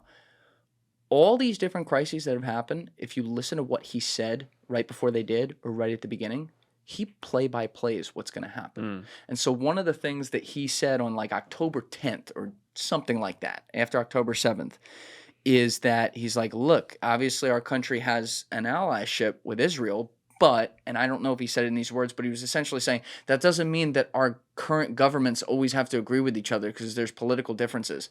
And he said one of the questions he was getting was, well, then why won't Jordan take in the Palestinian refugees? And he's like, I'm glad you asked that. I will give the worst parts of Israel's government exactly what they want if I do that, because that will be effectively ethnically cleansing people from the land, getting it out of their hands. Right. Doesn't have to be a genocide or something, getting them off of there, and Israel can go take that land. Right. And he's like, I don't agree with the current administration's policies on that. And again, I don't think he said it exactly like this, but he was insinuating like, just get new leadership in there and maybe we can get this thing done. Right. And everyone can go home. Egypt's saying the same thing. Yeah. Yeah. And it's twisted politics, because you got Israel saying that the Muslim world won't take Muslim refugees. And then you've got the Muslim world saying, we're not going to take refugees because you're going to block them out. Right. You're never going to let them come back. And essentially what you are doing is you're cleansing Muslims from their land, from their promised land. Yep. So it's a disaster. And it doesn't help that Netanyahu gets confused with being representative of Israel when he's not.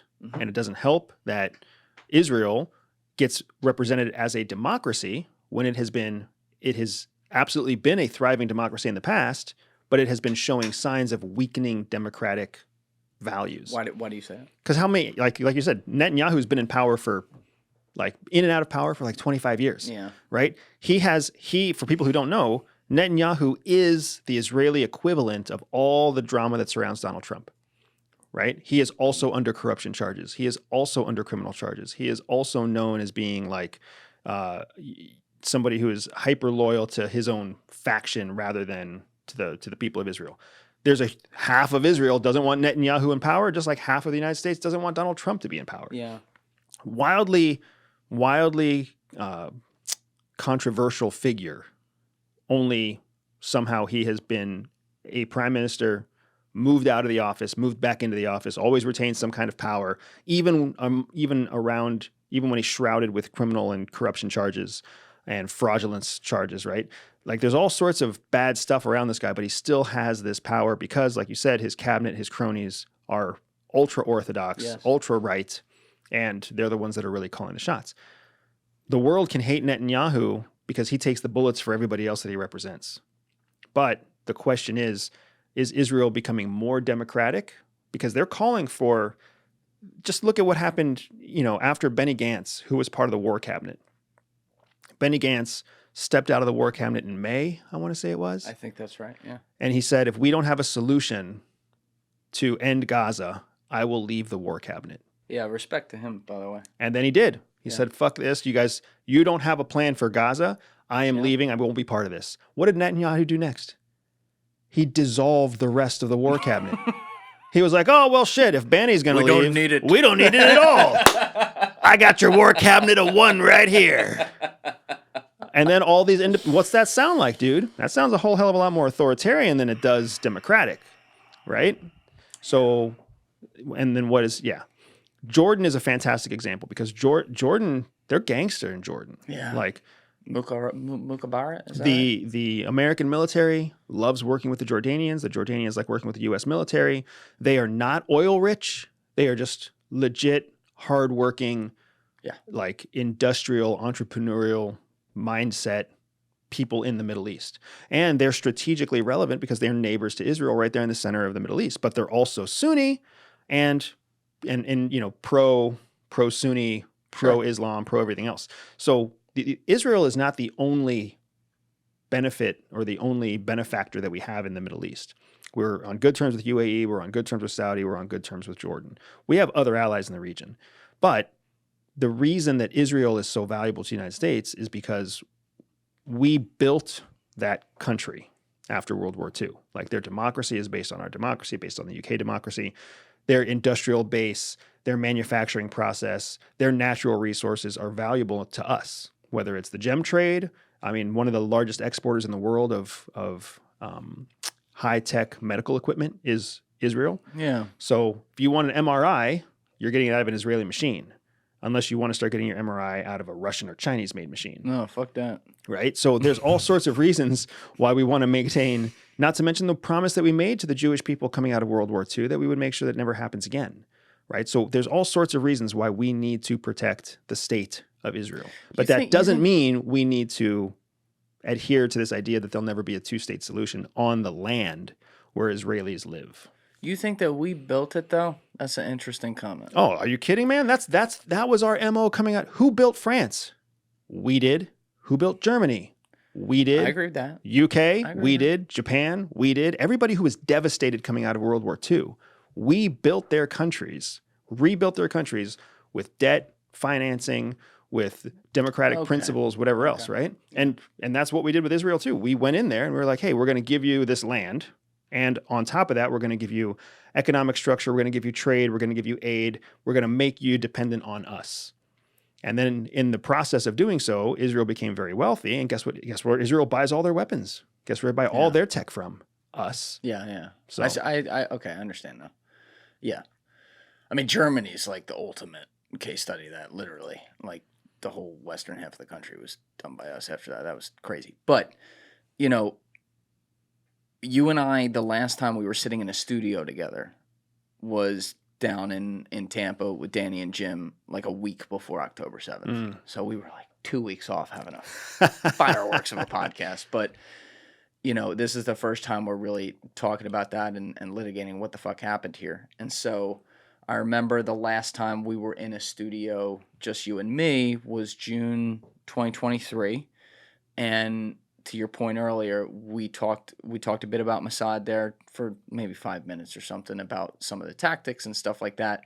But they're at the center of October 7th to me because, you know, if you've studied up Mossad, and I mean, for you, if you've seen it, because you worked in espionage, so you know a lot more than us, like, they're widely respected as a very talented intelligence agency for various reasons. You can read books like Gideon's Spies.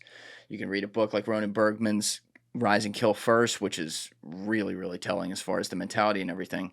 And then you look at something like October 7th and you're like, how the fuck did they let this happen?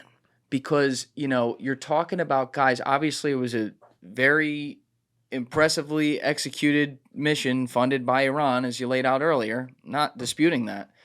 But, like, they still had to go across the border into Israel, which, you know, I haven't been on that border. I think I was when I was 18, but I don't remember it, so that doesn't count. Like, as far as recently, like, when I talk to people who have been there in the last couple of years, you can't take a shit near that border without a fucking sniper rifle trained on you. So how much had to go wrong for something like that to actually happen? And for all, I mean, there's what, like 1,300 people that were killed or something like that? There's a lot of people. So the reality is that the way that attack happened on October 7th would have required a lot of communication and cooperation, collaboration between multiple different agencies in Israel. Mossad is charged with external intelligence, meaning intelligence coming in from outside of Israel. Shin Bet is in charge of protecting the land of Israel. Shin Bet's their internal service. It's almost like FBI and CIA. But then it happened on the border, which means that there's like a border control element, and their border patrol element in Israel is closely tied to their defense force, IDF. So you basically have three different organizations that all have to collect information and communicate and disseminate that information with each other in order to identify a threat, and then they all have to collaborate to protect and prevent against that threat. So what happened on October 7th isn't a failure of one agency. It's a failure of multiple agencies. And since the October 7th attack, what we've learned is that there were members of the IDF who saw suspicious activity and reported it up the chain. And then the people up the chain within that agency had differing opinions about whether or not it should be disseminated to Mossad or Shin Bet, or the credibility of the reports at all. Shin Bet had reports that they escalated up the chain. Mossad had reports that they escalated up the chain. But at the bureaucratic level, the communication didn't happen. And if anything, in my opinion, that is what makes October 7th similar to 9/11. It was a failure of communication between multiple agencies that resulted in a tragic attack. Yeah, here we had the CIA and FBI famously going at it and not exchanging info. Which led to the development, the whole creation of the Director of National Intelligence, the whole creation of TSA, the whole creation of Homeland Security. All of that government agencies. because Love that. the two couldn't talk, so we need three more to make sure they talk. Throw another letter in the alphabet. Could you at imagine? it. That's like saying like a husband and a wife can't talk, so what we need is more spouses. That's right. It's like, you know what I really need is I need another husband and 2 more wives to be part of this. And that's gonna improve our communication. Yo, fuck the husband, but we'll take a couple more wives. That's it. Gotta have some options, baby. But I don't know, you know, that day has been relitigated because of what has happened politically and then on a war aspect afterwards. And so you have this very, very strong sentiment around the world where it's much more like, yo, fuck Netanyahu and what's going on here, because obviously terrorist attack, very bad. Obviously there has to be defense or something like that for that problem not to exist. But people get hung up on, you know, things Netanyahu said in the past. Like in 2019, he said in the Knesset, like, if you don't want a 2-state solution, you have to be okay with funding Hamas. Does that mean Israel was funding Hamas? Not necessarily. You don't know that. But when you have the leader of the party saying that, it's like, oh, you know, are you playing 2 sides against the middle here to get what you want? And, you know, because something bad will happen if you do that. No matter how you're getting the money there, hidden or not, doesn't really matter. You know, and there seems to be an indiscriminate, and unfortunately this does happen in war all the time, we've seen it, but there's an indiscriminate effect on human life that we're seeing in Gaza. And I say that with the asterisk that, like, you can't believe every number that comes out. There's propaganda on both sides. Right. When I see the death count, like I looked at the death count this morning, I'm like, okay, it's probably not that. But it's not good. There's rockets being fired everywhere. The images are the images when you look at it from a drone. Like, yes, there's cities that are leveled. I get it. War is ugly. But, like, where does it end? I think that's the $1 million question. I don't see this conflict ending soon. I see it escalating before it ends. I also don't necessarily think I don't think that Netanyahu is going to get his 1-state solution. If anything, I agree. What's tough is this is a decision that multiple countries have to make, because supporting Palestine and establishing a 2-state solution and making it sustainable is never going to come from just Israel. And because the United States needs Israel to be happy with the United States, it's not going to be led by the United States either. We'll sit back in a nice, like, velveteen chair and say, we think there should be a 2-state solution, but we're not going to get off of our asses and go in there and help make it happen, because there's no benefit to us. There's a benefit to us if Israel is stable. There's a benefit to us if Israel is strong. There's a benefit to us if Israel has, you know, if they have an economy that is pro-U.S. and continues to buy U.S. weapons. We don't need a second Palestinian state to have all those things happen. So we'll sit here and we'll preach, but we're not going to take action. The place where the action has to happen is in the Middle East itself. It's in all of the Muslim nations. And if you start to have a banding of Muslim nations together to support it, that could move the United States, because now we have larger interests at stake. If Saudi gets involved, if UAE gets involved, if Jordan gets involved, if Egypt gets involved, now the United States can't sit on their ass anymore.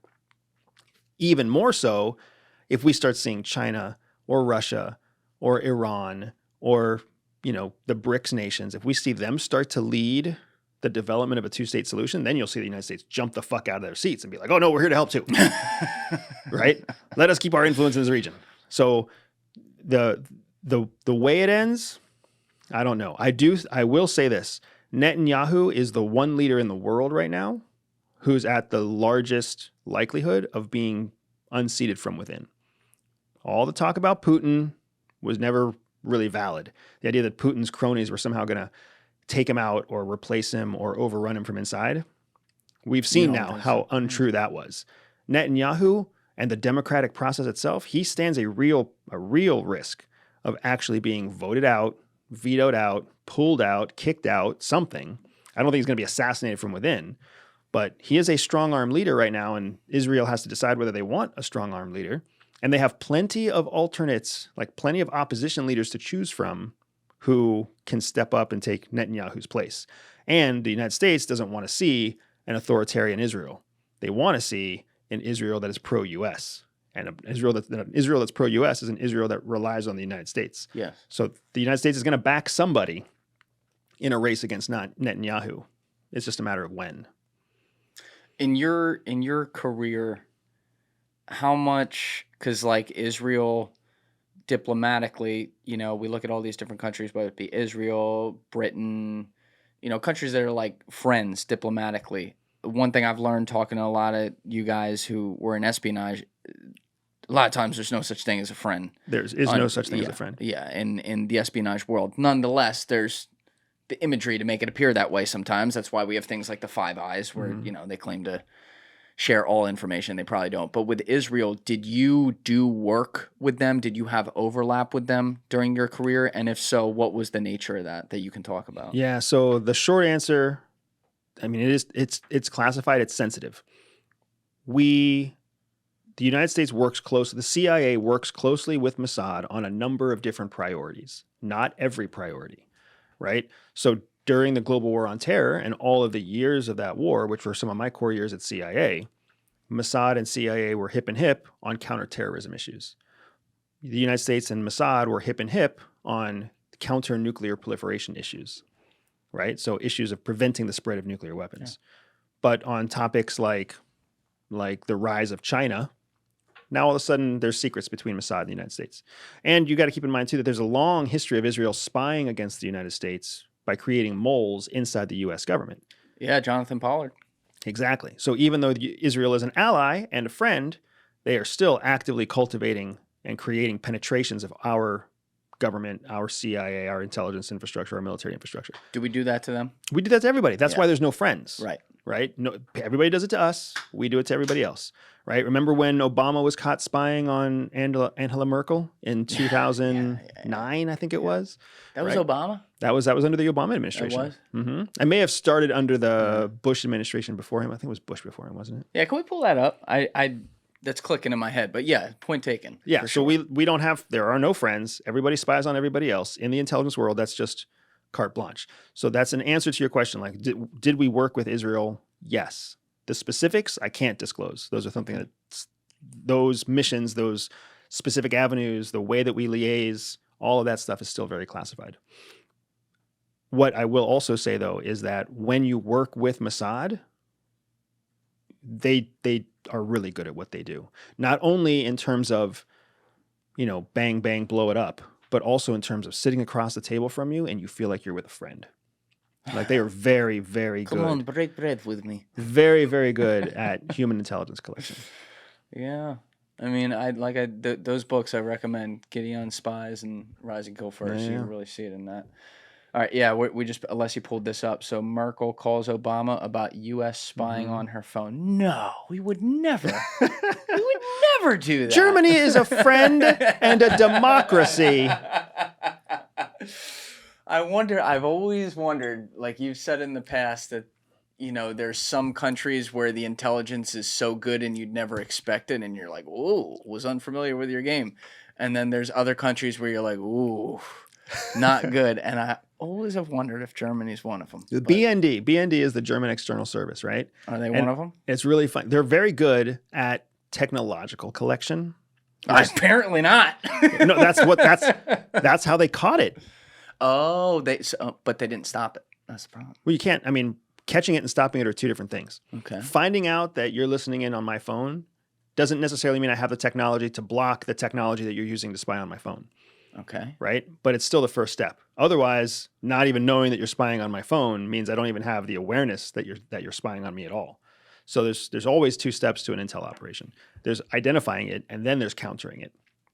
Either way, the BND is really funny because inside Germany, Germans hate their intelligence service because of the long history all the way back to like pre-World War II, where the internal German services all spied on their own people, right? So BND has to carry all of that baggage, and culturally, the people don't like the BND. Culturally, they think the BND is corrupt.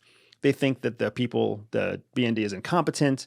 They think the BND is their deep state, right? So the Germans do not like their own intelligence service, which isn't all that different from what happens here in the United States, except there's a solid group of people here in the US who also recognize and appreciate CIA. There really isn't a solid group of people inside Germany who like the BND. But the BND is very, very good at technical collection because Germany is a wealthy European country. They're one of the 2 top economic earners in Europe. And they put almost all of their money into technical collection, technical intelligence capabilities inside of Germany to protect German interests. The other wealthy country is France. France is the DGSE, that's their intelligence service, also very well funded, also very capable, but the focus of the 2 is different. Germany focuses heavily on technical collection. DGSE focuses on offensive and defensive industrial and economic espionage more than just technical collection. But they're both very well funded because a huge portion of their GDP gets reinvested into intelligence. That's why in NATO, the German chancellor, I think it was last year in 2023, the German chancellor said, we're going to take money away from our intelligence service and invest it into our military base so that Germany can become the new military leader of Europe, of NATO, so that we're not so dependent on the United States. Which is funny to think that Germany is going to invest in growing its military to become the new military power of NATO. Because the last time Germany had a giant military power, didn't turn out so good for, the North Atlantic. No, it didn't. That's interesting that attitude you point to is this psychological thing that's existed across generations in their society. And it's, the easiest thing to break is trust. Yeah. And the hardest thing to build is trust. Absolutely. Right? So you do one thing and it's gone. And I think about this a lot here now because you and I have had plenty of conversations before. We don't need to go through and redo some of those. But yeah, there's things that are different intelligence agencies, because there's a bunch of them, that they do that I think are a huge problem. There is influence where I think they've gone way too far. We're talking about, constitutional issues and stuff like that. Putting that aside for a second though, I understand the blowback that many people feel like I do towards those things, and then the fact that many of those people then respond how, and I'm talking about Americans right now, and I'm talking online, right? They respond by saying, get rid of these agencies and stuff. And I look at them, and like everything else, I'm like, all right, can we please live right here? Like you're going here, bad idea. Here's a very bad idea too. I agree with that. We don't want to trample on rights. That's why you and I have had some disagreements on like Edward Snowden, who I think was in a very bad position. But, he saw a lot of rights being trampled on. How do we live here? Because if you do, I don't know, get rid of CIA. See, I'm a realist. I feel like we'd last 2 days, maybe 3, right? And shit would just hit the fan, and you can't hold yourself to a way higher bar, unfortunately, than all these other countries do. But how do we do that in a way where we don't take it too far and say, you know what, we know the Constitution's important, but your safety's more important, to the point that in the future you live in a society where they completely run everything, and the worst of those people, meaning not many of the good people that you work with, which I believe you did work with, but the worst of those people can take advantage of those powers and turn America on its head. We started going wrong in the 1970s when we made this transition to populist and career politicians. From prior to that, like, people would come out of the military and have a fantastic military career and then become a senator or congressman, and they would have a second career in politics. So they would have a 20-year career in the military, and then they would become a congressperson for 5 or 6 terms, and then they would rotate to another congressperson, right? Like, they were public servants. Well, then we started having these freshman congresspeople and freshman senators who were young and would spend 25 years, 30 years in politics. Yep. Our country is built, to your exact point, right? Our country is built on the idea of representative democracy, like democratic principles, which means you're supposed to focus on being a podcaster. That's what you're supposed to focus on. You're supposed to focus on good content, creative conversations, pushing the envelope, getting it published in high quality, video and high quality audio. That's what you're supposed to do. And then periodically, you're supposed to vote on somebody to represent your constituency interests at a higher level of politics. You're not supposed to meddle in politics. You're supposed to be responsible and ethical in the way that you choose a representative who will represent you for the next 2 years in Congress and the person who will represent you for the next 6 years in the Senate. And you're supposed to do that for your state and for your county and for your federal government, right? For your national level. That's what you're supposed to do along with being a podcaster.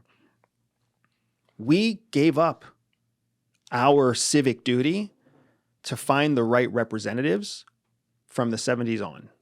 We started not doing our civic duty to understand who we were voting for. We started voting for whoever was advertised to us. We started voting for whoever was espousing the 2 or 3 priorities that we cared most about, right? And then as older people voted more and younger people voted less, then you started having this dichotomy of the only policies that people were really paying attention to or talking about or trying to move the needle on were the 2 or 3 policies that were most impactful to the older generations. That's why you always see healthcare as a debated topic. That's why you always see Medicare and Medicaid as a debated topic. That's why you always see, immigration as a debated topic, because that's what older generations care about. Younger generations care about something completely different. So as generation after generation goes by, you have these entrenched politicians who do not represent the constituencies that they're supposed to be representing, which results in the constituency members like you and me thinking and talking more about politics when we don't have any power over politics except to vote for who could change the future of politics. So to your point, how do we live here? How do we not go to the place where we disband CIA, but also not go to the place where CIA has no oversight at all? Yeah. Right? How do we stay in the middle? We have to lean into the democratic process that we built here in our country and make sure that we participate in local elections, participate in senatorial, gubernatorial, and congressional races, get people who represent our interests into office, because once those people are in office, they become the oversight committee for CIA. They are dedicated to actually representing the constituency that voted them into office, because they don't care about making the party happy. They care about making their constituency happy, because they know that their head is on the chopping block as soon as 2 years or 6 years is up. I think this is great. I think you're missing 2 words though, and the 2 words you like: term limits. For what you're saying to work, you have to put that into place in both the House and the Senate in some fashion, because you will always create too much of a high volume incentive for someone to win on a Tuesday in November and not do the right thing. As long as you have professional politicians, you'll never have term limits. Yeah. Because a professional politician can't put a term limit in place because it terminates their career. So how are we going to get there? You and I have to vote fucking people into office who will get there and vote for term limits, right? That's, as much as people want to hate Donald Trump is the closest thing to how our presidential policy or process was supposed to work that since the forefathers themselves. What? Why? Because he's not a professional politician. He is a business person who is stepping out of business to sacrifice 4 years of his life in office, or 8 years of his life in office, and then he's supposed to leave and go back to contributing to business. That's how our country was built. That's what the forefathers wanted. They wanted successful business people, successful entrepreneurs, successful executives, successful doctors and attorneys and everything else. They wanted them to be successful in their career, run for office, win the election based on the people, represent the people's needs for a term limit, and then step out of office and go right back into their job, right? Yeah. What did George Washington do? Yes, exactly. That's how it was supposed to work. We fucked that system up, dude, and we became driven by professional politics. We became expert marketers and calling ourselves campaigners instead. So we, the American people, have to take some freaking ownership of how fucked up our government is. Because when we don't pay attention, when we don't vote, when we don't get off our ass to go to every electoral, registration or every poll, we're just entrenching the current process more and more. How often do you and your CIA colleagues, like during your career, how often when you're in the middle of missions or whatever, wherever the fuck, would you guys talk politics? We don't talk a lot about politics, frankly, because the issues that are happening around us, like the actual operation itself, demands most of our mental energy. But what we do talk about is how fucked up the nature of operations is, because it's not based on priorities that are operational. What do you mean by It's that? based on political priorities. Priorities that are operational. So think of I got it. yeah, think of an operation as like a project in a business, right? So your boss, you work in a cereal factory and they want to create a new flavor of cereal. In order for that new flavor of cereal to be approved and created, you have to have a budget committee that meets, you have to have a marketing committee that meets, you have to have the boss has to give 3 different bosses have to say yes. And then only after everybody says yes, some pile of money is then dedicated to the project. And then only after the pile of money is dedicated to the project can you go about buying the machine, buying the ingredients, and creating the cereal, right? There's a process to it. Same way with secret agent operations or military or clandestine operations. Somebody has to propose it. Somebody else has to sketch it out. Somebody else has to approve it. 3 different levels of leadership have to say yes. Then a bucket of money comes over. And that bucket of money is usually 50% of what you actually asked for, because they want proof of concept before they give you more money. Yeah. So it's just, that's the machine. So what ends up happening is when you're the ass on the line, you're like, we're supposed to do this big thing.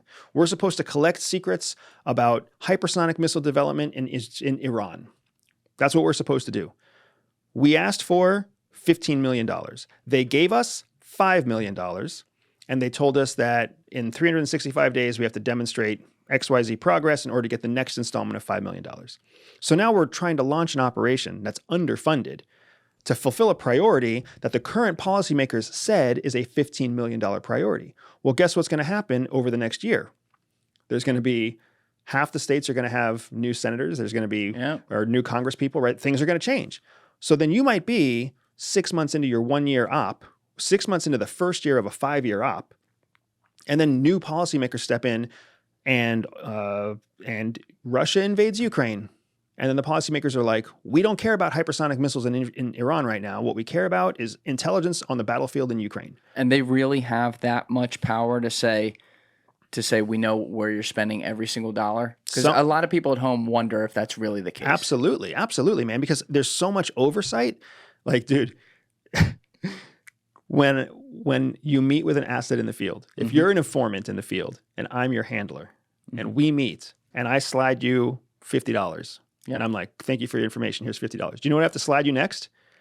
A fucking piece of paper for you to sign as a receipt. I shit you not. I shit you not. And then on that receipt in English, it has to say $50, my name, and then you have to sign it with something identifiable to you as the asset. So it can be an X or a Y or an every L. time. Every time. Because then I have to take that receipt back and guess who I give it to? Uncle Sam. A budget and finance person who has to take my receipt along with all the other receipts from all the other field officers who had a meeting that day. And he has to run it against a budget that says, I gave $250 to field officers today, and I got $250 in receipts. And I can now put this $250 under a line item that says paying informants or paying assets, right? Field, slush fund, whatever it is. The same thing has to happen with every piece of equipment that comes in and out. If I want to put a GPS tracker on your boat, I have to request that GPS tracker. Always. Shout out to Linda at CIA doing God's work out there. Jesus Christ. I don't want that job. So that's why if we often talk, and I've said this to you before, right? There's only 10% of CIA that works undercover, roughly. And then of the people that work undercover, it's only about another 10% that operate in the field undercover. Yeah. That means the other 97% of the population of CIA is there to support those undercover operations financially, administratively, analytically, logistically, right? We have our own cartographers that make maps. We have our own librarians that look shit up. We have our own tech people who create ways for us to have, covert cell phone communication. all those personnel, all that talent, all that money is there to support a few field operations. Not because those field operations are super dangerous, some of them are, but because it's a fucking administrative burden. Yeah. To be able to communicate back to the Congress who approves the funding, like, hey, you gave us $5 million. We spent that $5 million responsibly. You've heard different guys, though, from those seats, like, vaguely say things, not even vaguely. Like, I'm thinking of one right now, Chuck Schumer, longtime senator, career politician, powerful guy in D.C., he said things on TV talking about, like, you don't want to make enemies with the intelligence community. And the implication there is they got a lot more power than I do. So it almost surprises me that things like this would be like the intelligence community during serious operations would actually care that much about following every letter of law because they got to report it to Senate. It's almost like, can't they report whatever they want to Senate? Absolutely. And that's the reality. That's where the rubber meets the road, right? In some parts of the world, if you're in Africa, you might pay somebody with $250 and get a receipt. If you're in more important places like Russia, you're probably not paying somebody $250. You're probably paying them like $25,000. Nice bricks of cash. Right? Big chunks of cash. Big chunk. So that means all the same process applies. I'm going and getting approval to bake a little football that carries $100,000 in cash. If you've never seen $100,000 in cash, it's not very big. Yeah. Right? We get that thing wrapped up in non-sequential bills. Maybe we even have it converted into local currency. So we're doing it in Armenia. So it's an Armenian currency. Who knows what? We wrap it up. We take it to the meeting. We hand it off. We get our receipts. That's $25,000 or $200,000 or $100,000, whatever it is, $100,000 that has now been transferred. We don't know what the fuck it's being spent on. Apparently not. So imagine 10 meetings like that. Yeah. Now you have $1 million that have just been exchanged. You come back to the Senate House and you're like, we spent $1 million on intelligence against Russia. And they're like, well, where did that $1 million go? And you're Don't worry about it. Don't fucking worry about it. You understand?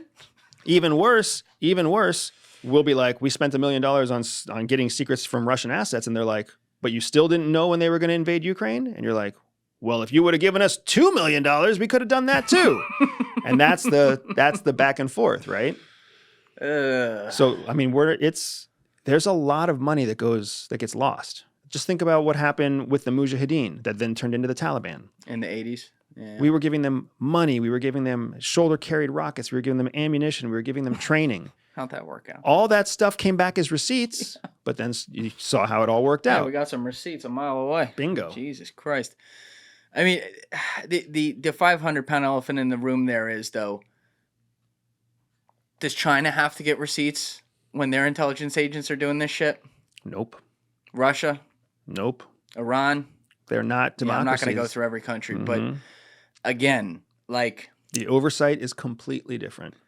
We have... Sometimes I want it both ways. I totally agree. And unfortunately, man, the 1,000-pound elephant to your 500-pound elephant is that every American is sitting in their fucking lazy boy, sitting at their desk, sitting on the shitter, asking themselves the same question.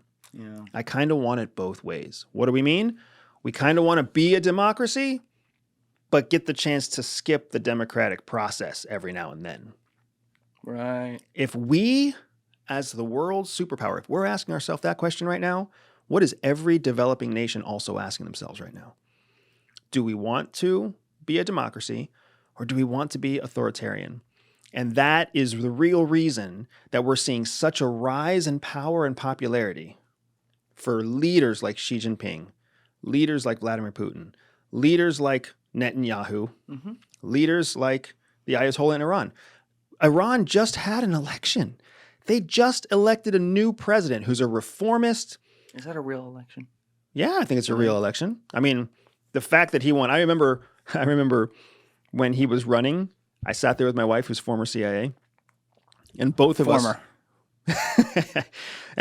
were like, if that dude wins in Iran, like that's going to really upset the apple cart, because we've been saying for a long time that Iran is not a democracy. even though Iran does practice democratic principles, the narrative that has been adopted in the United States from all the messaging that you hear about Iran is that it's like a extremist haven for terrorists and authoritarian rule under the Ayatollah. Mm. Well, they just showed that people turn out, people vote, and then they respect the vote. They honor the vote of the people. A very small group of people, and again, the Ayatollah knew that the people voting were a small group of people and they were going to vote for this reformist. Yes. So he tried to get more of the fundamentalists out to vote against the reformist. It just didn't work because the Iranian people themselves don't believe in their own democratic process. Nevertheless, what we have seen is that because there's a new reformist president in Iran, we lose the chance to say that Iran is not a democracy anymore because they just had a democratic vote. They voted in an opposition leader, and that opposition leader is now working hand in hand with the Ayatollah. Does that mean that the Ayatollah has any less power? No, but it does challenge the messaging and the narrative that has existed about Iran. That's wild that we could sit here and say, like, oh, they're a little democratic over there. Isn't that fucking crazy? You know what? They love democracy. They love democracy. They do. They just love their Ayatollah more. Oh, my God.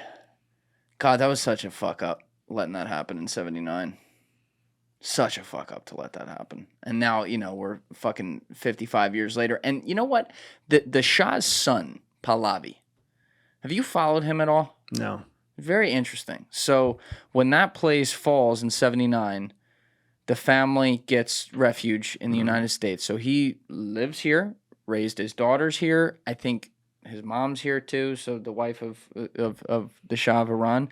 And there's conversation that when and if they were able to push out the regime in Iran, that he would return home and be installed as, I don't know if it would be a Shah, but as like the leader. Now, this is a guy who's lived in America for the last 55 years in D.C., hobnobbing with everyone down there.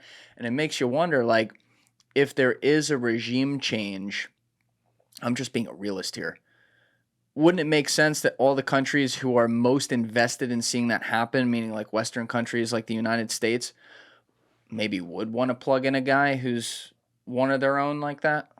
Absolutely. But that's not new news. Like no, it's not. Yeah, every country wants to influence an election to get a candidate that is going to see things their way. But literally someone who, I don't want to use the term like on the payroll, but like, I mean, look where dude lives. You know what I mean? Like, it is what it is. Yeah, getting somebody on the payroll to also win the ticket is tough. That's also a lot of pre-9/11 CIA stuff. Trying to sway elections, trying to... Pre-9/11? Yeah, pre-9/11. What about a little post-9/11? Post-9/11, the oversight is significantly different, man. It's a different world of intelligence post-9/11. It's hard to explain, but when I started CIA in 2007, the people who were training me in field tradecraft were all people who had built their career pre-9/11, right? 10, 15, 20-year veterans teaching the newest class. They knew nothing about the war on terror. They knew about the Cold War. They knew about the world with no oversight. They knew about the world before you had to document everything. We were being trained in a new way where everything had to be documented and everything had to be approved and everything had oversight. So there was this discontinuity in the training where they would be teaching us something that they themselves only recently learned. Yes.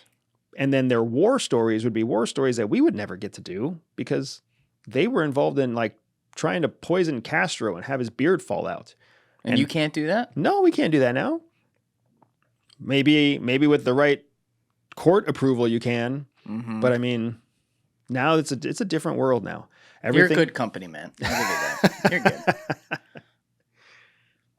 You say that with a straight face. Like, we would never do that.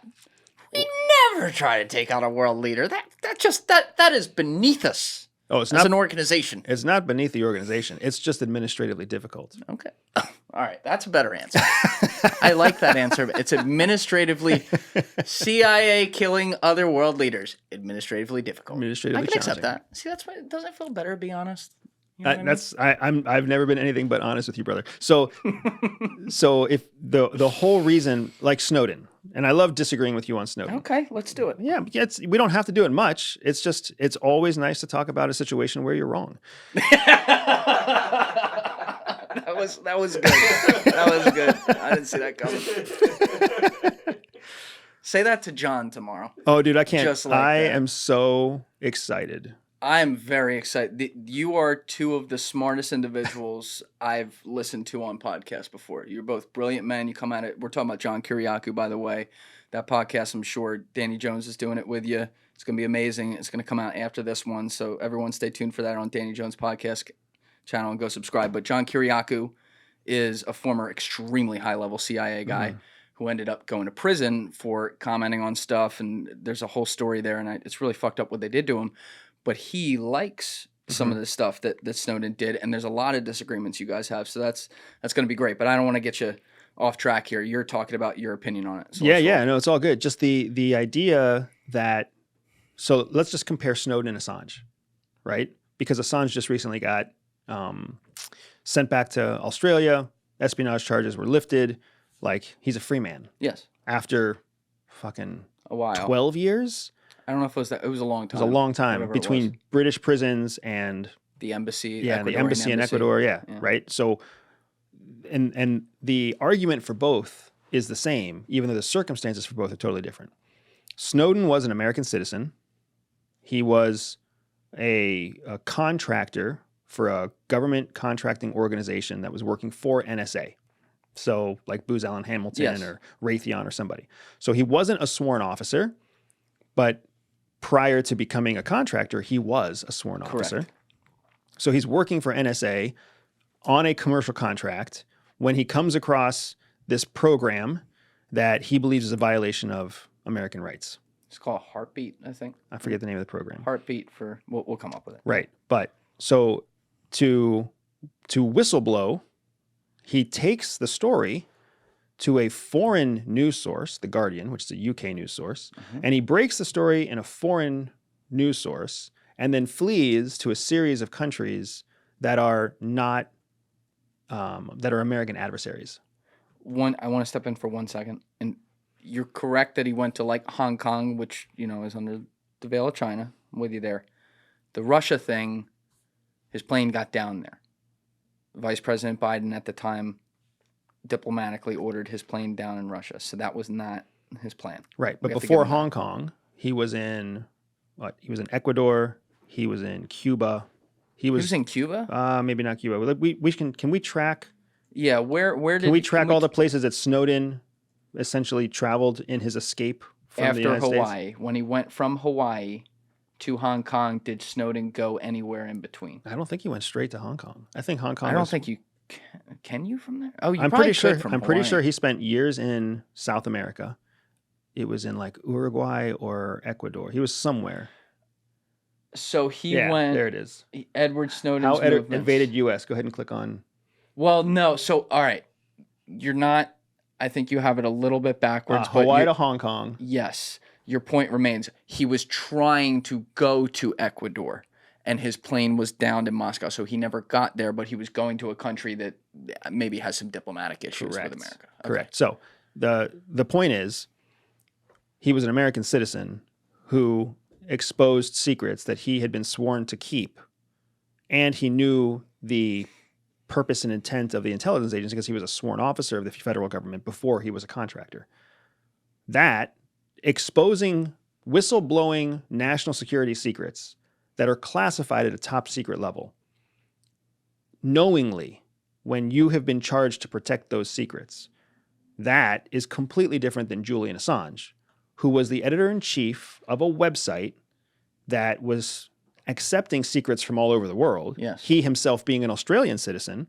And then Chelsea Manning, who is a Army private or sergeant, something like that. Sounds right. Low-level Army person, gives those secrets to WikiLeaks. WikiLeaks publishes those secrets. And now somehow the United States tries to pursue Assange under the Espionage Act, just like they were pursuing Snowden under the Espionage Act. Completely different cases. Julian Assange, not an American citizen. Edward Snowden, American citizen. Julian Assange, never sworn to protect and keep a secret, Journalist. Yeah. right? Edward Snowden swore to protect and keep a secret. Contractually, Assange never said he would hide secrets. Contractually, Edward Snowden said he would, right? Assange published on his own website. Snowden published on a foreign country's newspaper periodical, right? So these two people are completely different. Julian Assange, I am happy that he has gotten released and he's back home and he is doing what he has always tried to do, which is adding transparency to a world full of secrets. Well. Whether or not that's being shaped by foreign powers, what else isn't being shaped by foreign powers? Yeah. But Edward Snowden, who intentionally violated the trust that was put in him by the American people, by his company, by the government, by the NSA, and then in the process of doing so, undid all the work of hundreds of dedicated NSA architects, programmers, strategists. Like, he not only ruined careers, he also undermined the national security of the United States to highlight a program that had already been deemed legal by a court system that was cleared to get the details of that classified operation. The fact that another court disagreed and said that the previous proceedings were superseded and illegal, that's no different than a criminal court coming to a guilty verdict and then an appeal court coming to a different verdict. It just shows that our court system isn't consistent. It doesn't actually mean that Snowden was right. You see what I'm saying? All right. So there's a lot there, and you make some really good points. I want to be really fair to that too. So first of all, I think it's big of you to say that about Assange, especially someone coming from your organization where, you know, some of your colleagues kind of tried to whack that guy. So I respect that. But with Snowden, I also see where you're coming from because of the precedent it sets. So I've always looked at this, and if people have heard me say this on the podcast before, I'm sorry, but I got to reiterate this for people who haven't. I've always said he was stuck between a shit or a fart because he had two slippery slopes. Let's look at the slippery slope that you're focused on, which I think is an important one. You break your contract. You disclose information that you swore yourself to secrecy to take the job to do in the first place, and you set the precedent that someone else in any chain of command within intelligence who has access to information can now point to you and when they leak something and say, but Snowden leaks, so why can't I? And so maybe, let's say what Snowden leaked was at 100 scale of seriousness, which I would say it was. The next person can be at 99.5. It's still bad, but you see, it can work. It's a slippery slope, works its way down, and eventually people are just leaking whatever the fuck they want. And that's a problem. And this is where, when I look at it from the government perspective, I understand that. I do have an understanding of that. The other slippery slope, though, is the lack of responsibility within the chain of command. Edward Snowden did try to do it the correct way, and it wasn't in like a week. He tried to do it over, I believe it was at least a 2-year period, may have been longer than that. Go to his chain of command and say, guys, we are violating the law. We are violating what has been told that we can do. We are violating the U.S. Constitution. Here is all the proof. Please do something about it. And they always told him to fuck off. And so he was now looking at it like, okay, I can break the chain of command and leak something that is violating the Constitution. I hear your point that like the technology and the processes behind this apply to a lot of other things too. That's a fair point. So they have to rebuild all that. That's a big problem. I agree with that. But he's like, I can do that and trust that like they're going to be able to be creative and rebuild that. Or I can let this keep happening and 10 years from now look up and it's way worse. And maybe you have, you know, worst case scenario, Big Brother in America. And fuck if I know what I would do in that situation. I don't know if anyone does, but I think to have your stance is fair. You can have that opinion. And I may disagree with it a little bit because I may lean on this slippery slope more than you lean on this one. But I think any of us who talk about this situation, regardless of which side we fall on, we got to at least recognize that there was a red pill and a blue pill there. And it wasn't the easiest answer. You think you should answer one way. I think maybe you should answer the other. But like, can you agree that there was something there where there is something wrong happening and he was trying to fix that, even if you think he did it in the wrong way? I don't believe in right and wrong. You already know that. Well, yeah. Right? So Snowden's opinion that what we were doing was wrong was not everyone's opinion, right? There were obviously a whole chain of command of leadership that approved the project. There was a whole confidential, cleared court system that deemed it to be legal. And then there was millions, tens of millions of dollars that went into building the program. All of that thought they were doing the right thing. Edward Snowden thought we were doing the wrong thing. And let me be fair. There were many people working on that program who didn't agree with the program. Correct. Many who did not agree with the program. Snowden's 2 years of complaints, or however many years it was, it wasn't that people told him to fuck off. He raised his concern within the chain of command, and he just didn't like the answer that came back. Because the chain of command came back and said, hey, we ran it up the chain. It's approved. It's legal. We're doing it. But it wasn't legal. It was legal. How was it legal? Because the court approved it. But The cleared court approved it. But and again, now I'm getting off the details because I haven't looked at it in a while. But if I remember correctly, they manipulated what they were actually doing to the FISA court or whatever, to make it look like they were doing it within the bounds of that regulation, but they were not. They were spying on unsuspecting United States citizens, not people who, like you were making the argument, hey, this might be a terrorist. Literally everybody. It was blanket coverage. Correct. Blanket coverage that had a very so it's like a police wiretap, right? When the police, when FBI, when local police, when city police, when they actually tap a line, they can't just listen to the line. They have to choose, like I think it's a 15 or 30-second segment that they can listen to. And only if during that segment something of relevancy happens, then they have a piece of evidence that it's admissible in court. Yes. So if there's a 5-minute conversation and they choose the wrong 30 seconds to listen, they don't have any proof. They don't get to keep everything, right? That's what blanket approval means. It means the court is allowing you to collect blanket so that you can create a case off of specific instances that are all defined and it's heavily regulated, right? That's the way it works.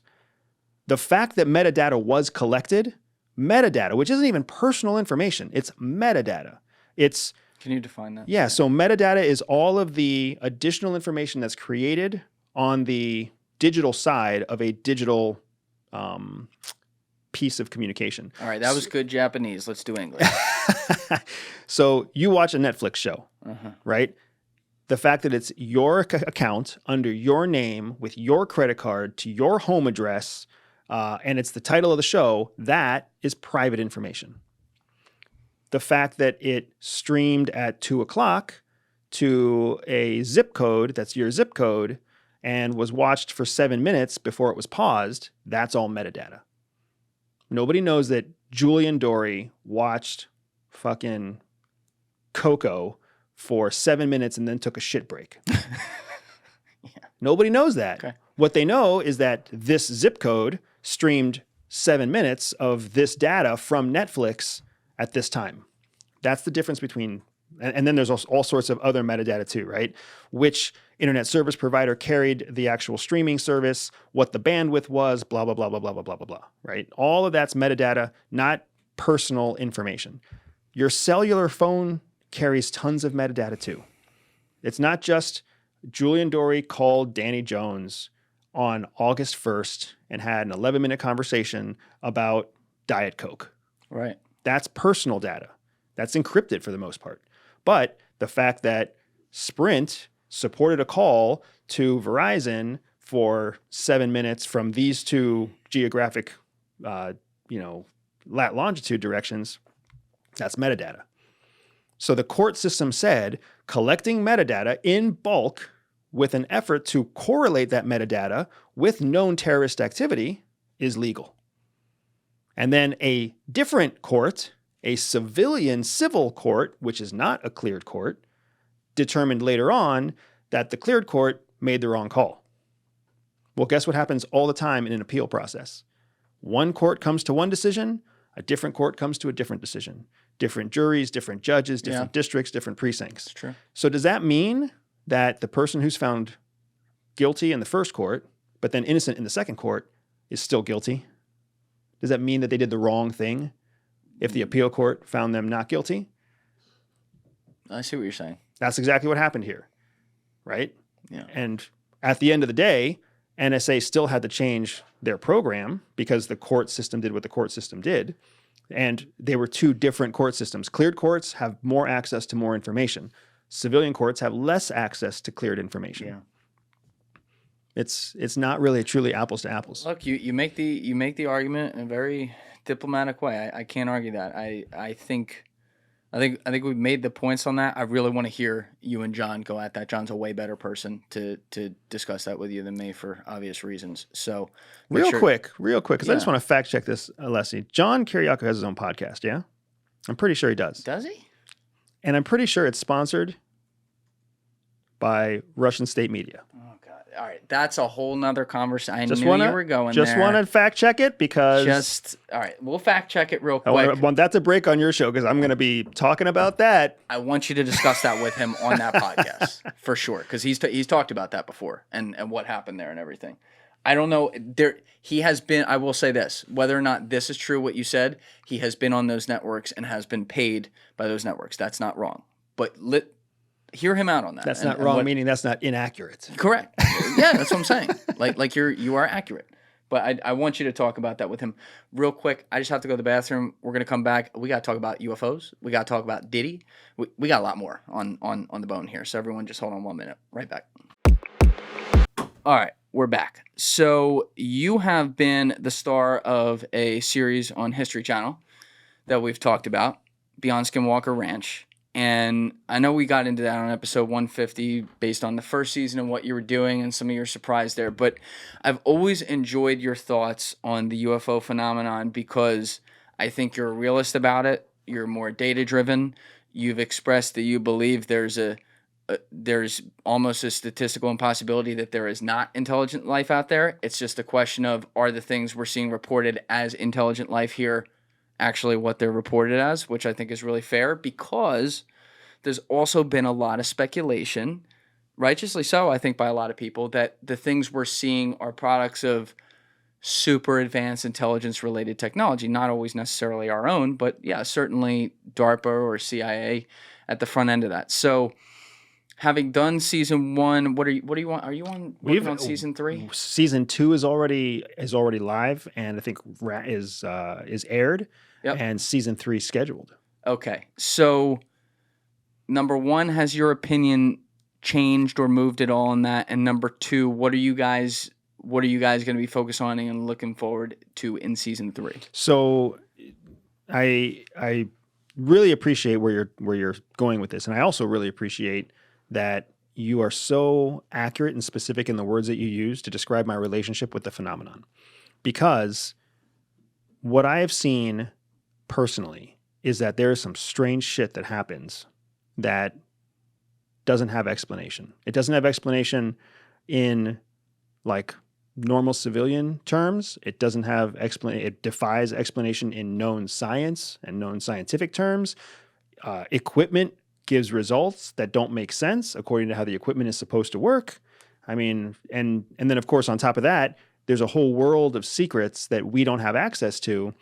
But even as we take this to my network of FBI, CIA, NSA, police, even as we expand and ask questions in my own personal network, the feedback that continuously comes back is that they are also stumped. So there really is something strange.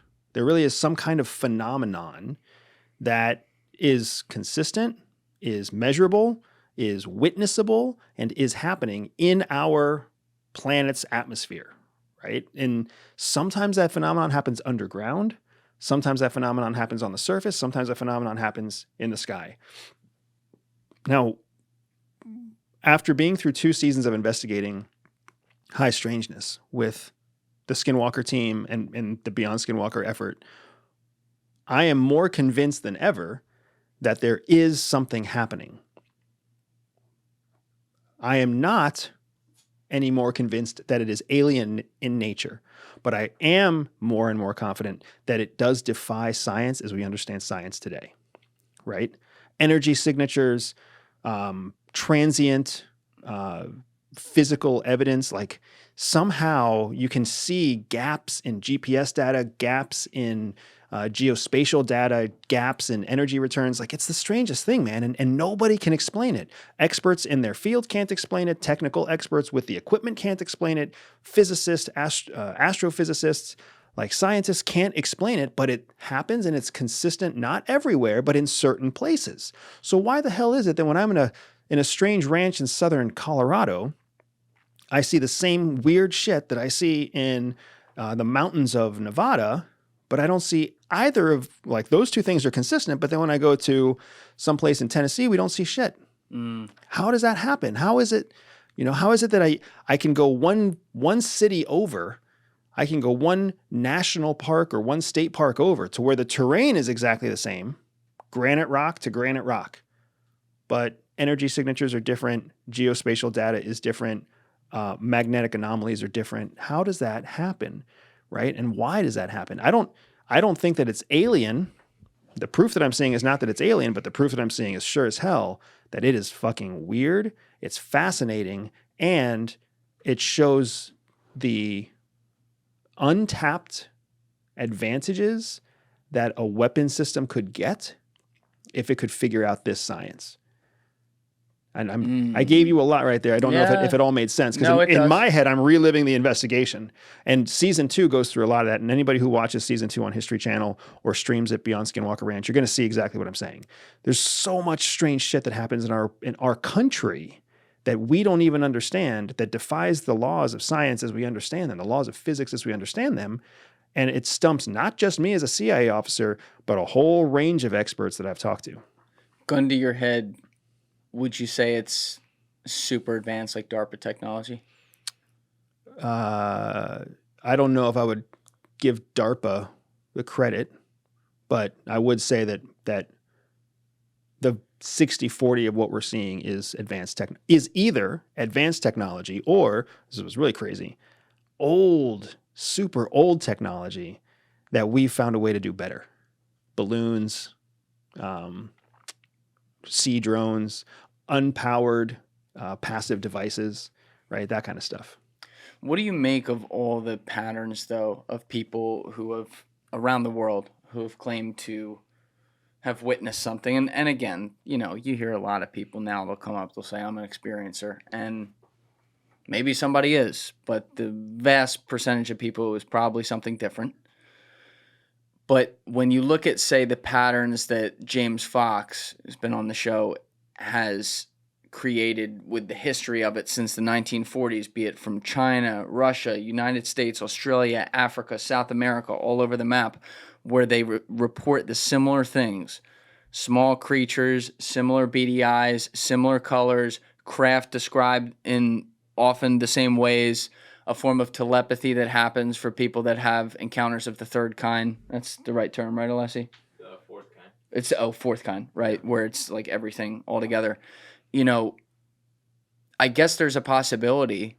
Well, there's certainly a possibility some people are lying. But when you see all these different people from so many different places who, before the internet, when these things are happening, had no ability to communicate with each other, what do you make of that? So there's something very real there. There's two things that I've been able to actually see for myself and measure for myself.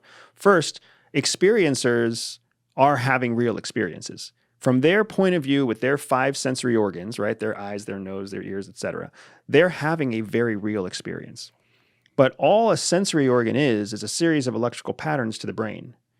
So just like we can simulate, if you touch freezing cold water on a hot day, the first sensation you actually have when you stick your finger into the cold water is a burning sensation, because that's how the body interprets the sensation, right? Same thing happens if it's a freezing cold day and a lukewarm pool of water. As soon as you touch it, it feels super hot.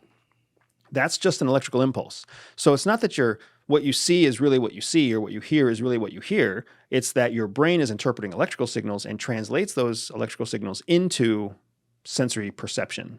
So what's wild to me is a lot of the experiencers that I've spoken to have had very real experiences, but that doesn't necessarily mean that what they experienced actually happened to them the way that they experienced it.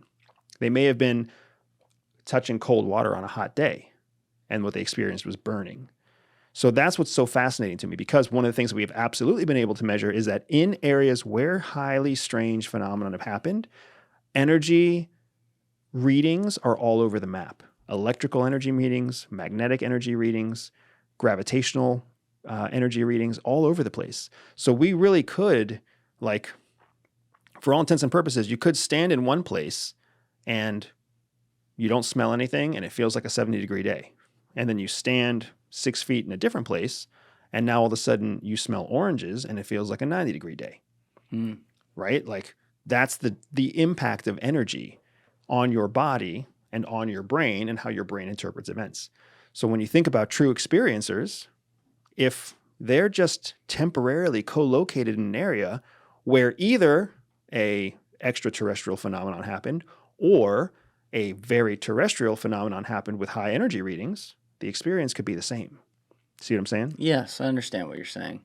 I think that there's still a little bit of an open-ended argument as to the exact how many data points across how many years and how many places, like just statistically from like an anomaly perspective. For sure. How much that lines up. And it makes you think, because, you know, people's heads go to, are these different governments trying to put out misinformation and stuff like that? And that's a fair question to ask. But then you look at the people who are coming out and some of them smell government-y and other people don't, you know? It can be both. That's what I'm saying. It can absolutely be both. It's not an either-or argument, right? It can be terrestrial and natural, and it can be government-related. Because what has the government always done? When it was like the 1920s, the government found where nature created forests, and then it started cutting down trees. It went to the place where nature created gold reserves and gold ore, and then it started mining operations. So why would we not think that if the government found a vortex of energy that could have benefit to aeronautical aviation technology or weapons technology or free energy, right? Whatever, fusion, fission, whatever. Yep. If they were to find one of those locations, wouldn't they go there? Wouldn't they also try to cover it up? Wouldn't it also be a place that has its own measurable differences against every place else?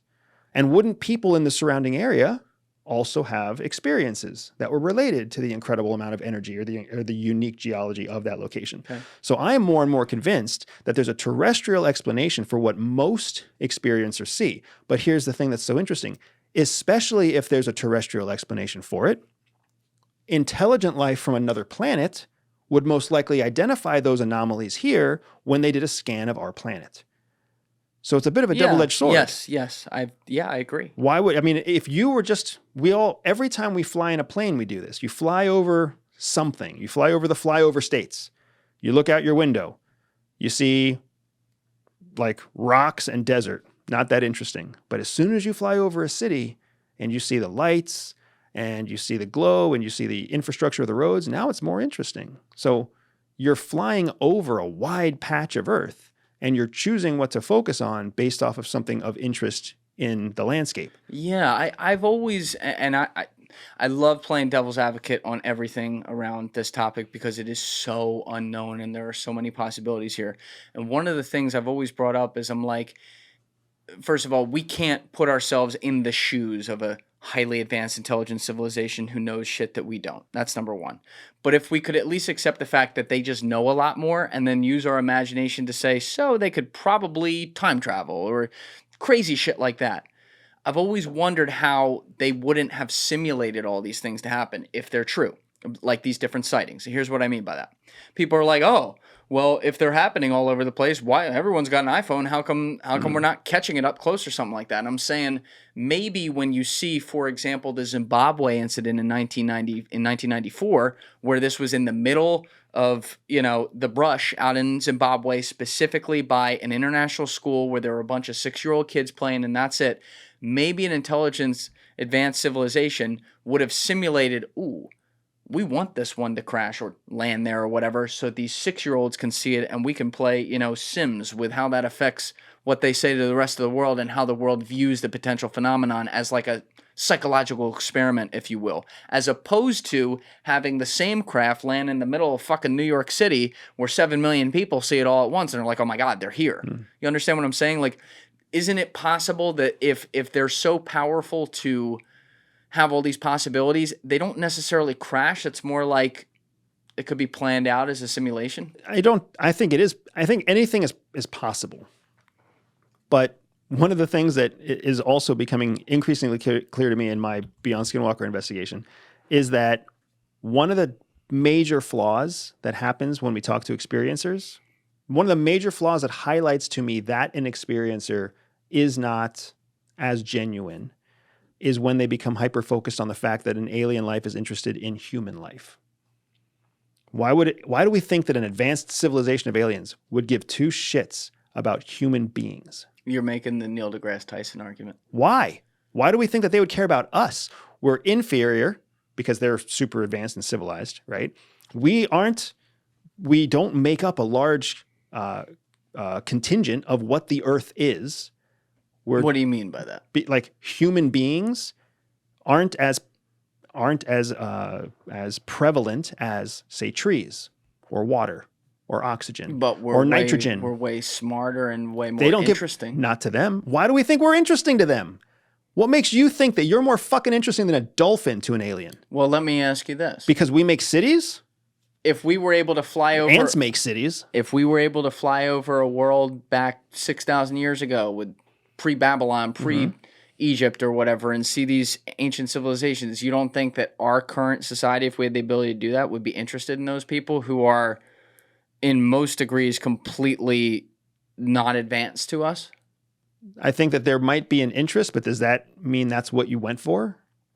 What do you mean? If we created time travel, this is a great mental experiment. Yeah. If we created time travel so that we today could go back in time to the past, if we spent the hundreds of trillions of dollars to invent that technology, do you think we would spend our time researching people?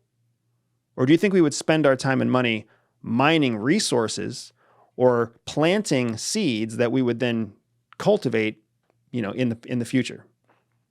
We would find some way to make something much more valuable than fucking watching people.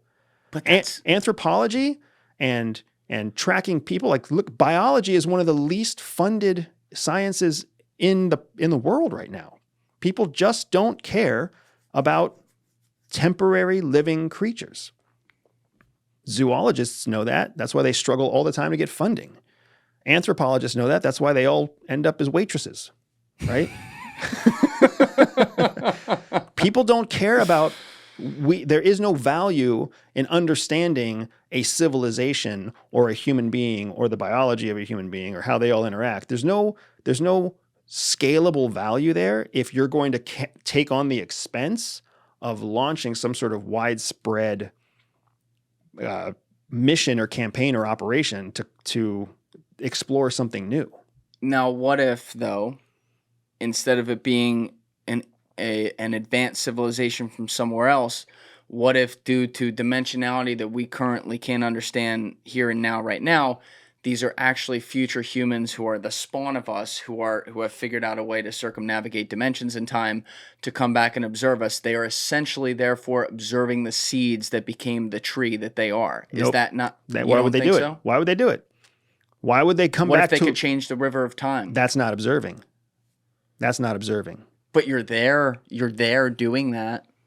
It's not that you're observing, but that's why we see them, because they're here trying to do that. But you're interfering. That's a possible what if. It could be some future version of us that's coming back and meddling in the past to create a future scenario or an alternate timeline or whatever else. Absolutely. All of those things could happen. If anything, one of the results that has been very consistent in the research that I've done with the Skinwalker Ranch folks is that there is a question of time. That actual devices that measure the passage of time respond differently in these various areas where there's energy anomalies. Can you translate that a little bit? Yeah, I'll give you the simplest example in the world, right? Two stopwatches set with the same standards of the same make of the same model. One sits on a table in an area that has no anomalous energy effects. One is attached to a balloon that floats up 5,000 feet into an area where there is an energy anomaly. And when you bring it back down from the balloon and you put it side by side, they read time differently by 7 seconds. What the fuck is that called again? There's a name for that. I know exactly what you're talking about. There's a name for that. We talked about that on another podcast. I see what you're saying. So if that can happen in a 3-acre area of space by being 5,000 feet different, I mean, to be 7 seconds different, the only place where we've measured that kind of time lapse is the difference between being on Earth and being in space moving at speed. And even then, it's only a few seconds, right? So how in the world does that happen here on Earth in an area of strangeness? Yeah, that's a fair point. No explanation for it. But it highlights that time, or the tools that we use to measure time, can somehow be affected, whether it's electrical signals or whether it's something else, whether it's somehow atmospheric or mechanical or who knows what. Like I don't have an explanation for it, but I've seen it, and I've seen it multiple times in multiple places. So again, if I was the CEO of a company that developed a time machine and I had the chance in the future to go back in time, all I would think about as a human being is, how do I make this successful politically, economically, financially? There'd be some justification other than, I really want to go back and observe human beings. I really want to go back and observe dinosaurs. No, I want to go back and I want to, I want to identify an area where there's massive coal reserves that I know are going to turn into massive diamond reserves by right now. Which in the defense of what we're discussing right now, we're talking about the same ends but via different means, potentially. Is that fair to say? Because you're saying in that way they'd still be here, but they wouldn't give a fuck about us. Right. They give a fuck about this. And Right. I'm saying, all right, maybe that's true. Maybe it's not. Maybe they do give a fuck about us. But either way, they're potentially here. Correct. It could be. That is a solid what if. I think that, the idea that intelligent life came back to see us, solid what if. The fact that it's human beings in the future coming back to see us, solid what if. There's a lot of what ifs that are fairly solid, right? But it's when you start to dig into the why is what makes it fall apart. And when you start to think that the reason they came back was to observe us, that why really falls apart. Because if you're an alien civilization and you're exploring the universe, what's so interesting about human beings? Not that much. What's interesting about the planet as a potential resource pool to allow you to continue to expand your expansion across the universe? Much more viable. Just think about how human beings go into look at farmland. We go to new ranches and new swaths of land thinking about what we could build there, using it as a resource. We don't think about the field mice that live there and the ants that live there and the trans-migrating birds that go through there in the fall. The trans-migrating birds. We don't fucking care about that shit. We're like, there's 35 acres. I could turn that into a parking lot. Eminent domain. No, and again, people don't want to hear some of the things that guys like you will say on this. And some of that's also just because of your job title, to be honest. But like, you gotta look at this with some logic, and even if I'm not buying some arguments, you have to realize this entire topic is quite literally a hashtag we don't know what we don't know. Yep. So you can't sit here and say, well, it's absolutely got to be this, or, well, they would absolutely think like this. We don't know that. We can look at the data we have, and that also, I mentioned it a few minutes ago, but this is a topic that people have thought about forever. Like if you look at ancient history and stuff, they think about, oh, what's up there, But in pop culture per se, it was more of a culty topic, or like underground topic, if you will, forever within America. And then that narrative really started to shift to a more mainstream, if you will, attitude towards it in 2017, because Christopher Mellon was able to legally walk out of his job at the Defense Department and give information that he was legally allowed to give to the New York Times, makes this whole story about UFOs. Then guys like the former head of the ATIP desk, Lou Elizondo, come out they talk about this stuff. There's a few things there too. And then you eventually get to David Grusch coming out, who, came from the Air Force background and had access allegedly to all this information that was highly classified about potential sightings or things that were recovered. Again, it's not like he brought out the proof of that, but discussed at length the files that he allegedly saw. And I'm looking at it and I'm like, okay, on the one hand, let's say this was an intelligence op. And let's say they were covering for technology they didn't want people to know about. That makes sense to me. But are there other possibilities that I'm not thinking of besides like, oh, it's actually real and they're out of the goodness of their heart doing this? Are there other intelligence-related things that they could be doing that for as a cover that you can think of? You mean the whistleblowers? Yes. Any intelligence-related reason why they would be sharing the information? Yes, to cover for something besides what I'm thinking of, which is like advanced technology they don't want us to know the government has. So are you saying that the whistleblowers are orchestrated, not genuine? I'm saying if they are. I don't know. If they are. So the way I see your Lou Elizondos and your David Grushes of the world, most likely if they were part of a sensitive program, they were in a very compartmented piece of a large sensitive program. Okay. I have worked with people who have been assigned to Area 51. I have worked with commanding officers who have been given commands over experimental locations. And it's so heavily compartmented that even the commanders don't know the things that happen under their command until after they are there and after something is so relevant that they have a need to know about the thing that they're commanding. Right. Their job is really just to make sure that super secret room number 1 is funded and has staffing and has security protocols in place. You're not allowed to actually know what's happening in super secret room number 1 because even though you're the commander of the building, you don't have that need to know. So it's so heavily compartmentalized. Yes. So if they were involved in a sensitive program, they were probably part of a highly compartmentalized column inside of a larger program. So when they see what they see, there's so much more that they don't see. So then when they don't have a context for what they're putting together. So when they come out and they blow a whistle on what they did see, there's all sorts of stuff that they did not see, that they did not have access to, that they're essentially assuming or defining or whatever else, right? But they didn't have access to it. And that's by design.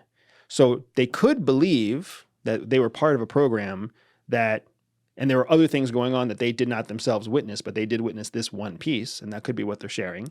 They could also be they could be believers themselves and be overstating or overblowing their own experience. To the YouTube reviewers who are reviewing this episode, all subject matters discussed herein are strictly discussed in an educational context. We show absolutely no imagery or video of war or sensitive events of any kind, so we are fully in compliance with the monetization procedures such that we are not showing sensitive events or anything like that. I've had Andy in here for 5 episodes in 2022 and 2023. They are all fully monetized, and we also discuss all kinds of geopolitical struggles around the world in those, just like we did in this one. So thank you for your attention to this and enjoy the rest of the episode. What did you think of what David Grusch was saying? The whole Grusch example, it didn't sit right with me. I didn't feel like what he was talking about was could be corroborated by a second or third source. It was just him speaking about it from his own experience. Even worse to me is that a lot of what we get was coming through a lens of media, not coming directly from him himself. And media was getting all sorts of details about his background wrong, from what service he was in to what his job was to what his career was. Yeah. So if they're getting those details about him wrong, which are easily documented and easy to track down and easy to vet and verify, then how much of the actual information that he's saying are they also getting wrong? Yeah.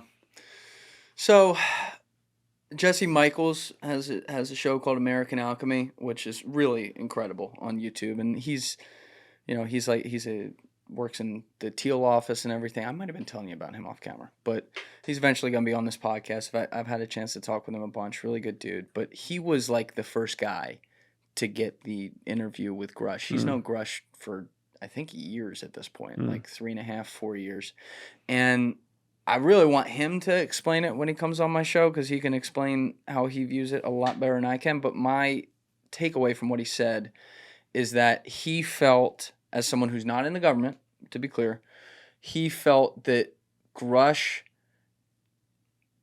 basically had access. There were too many kernels of information that he was able to get, whether you believe it or not, that's a separate question, to be able to say that it was a planted story for like, you know, someone on the squirrel route who's curious to pick up like him. He's like, there were too many things that he got to, including evidently like witnessing some of the, actually seeing like some of the evidence itself. So do you think that, whether it's Grusch or someone else though, do you think that there could be systems in place where higher level forms of the government intelligence want whistleblowers to pick up some kernels of information that it's like bullshit they put there so that they can push a narrative? That's like 2D chess. But Yeah, right. It's the idea that there's some sort of planned conspiracy of. I didn't call it a conspiracy. What you explained was a conspiracy, right? That elements in power would plant seeds in people who might be whistleblowers so that they would intentionally go out and spread incorrect information. That is basically the definition of conspiracy, right? I accept your definition. But so I come from a world where I very much believe that you cannot attribute to conspiracy what can be explained with idiocy, right? That's one of the two laws of analysis. When people come out and say something, when whistleblowers come out and claim what they believe or what they're so convicted about, going back to Snowden, right? They're certain that they're right and the world needs to know. They don't have all the information. And by definition, when you're inside government, when you're inside secret government organizations, you never have all the information. That's how the government protects itself from having somebody like a real whistleblower come out and give all the keys to the kingdom, like we call them, right? All the secrets at once. Right. So if people like your contact at is it American Alchemy? Yeah, Jesse Michaels. So like if someone of Jesse's experience is saying it doesn't smell right, if it walks like a duck and it quacks like a duck, maybe it's a duck. If it doesn't smell right to him. Well, no, he's saying it does. He's saying that Grusch couldn't have been the quote unquote planted squirrel to get that information because he got to too much. That's his argument. Doesn't mean he's right, but that's his argument. So yeah, the idea of a plant, and people accuse me of being a plant too. All the fucking time. And that's fine. They're all fucking stupid. If you think I'm a plant, you're pretty fucking stupid. You're a very talented plant. You grew with very fine branches and leaves. I saw somebody, dude, there's something really fucking wrong with the world when people make videos about why you're a plant. Yeah. And there are videos out there about why I'm a plant. I don't think you're a plant. I appreciate that. I don't. That's because you know me well enough. I do think there is a possibility that certainly, perhaps indirectly, a person of your incredible skill set could absolutely still be an asset to the government in other ways. But one of the main arguments I'd make against all the people out there like, oh, this guy's a psyop and shit, is you say whatever the fuck you want. And I can speak from personal experience, and I'll leave it at that you say a lot of shit that CIA isn't too happy about. Right.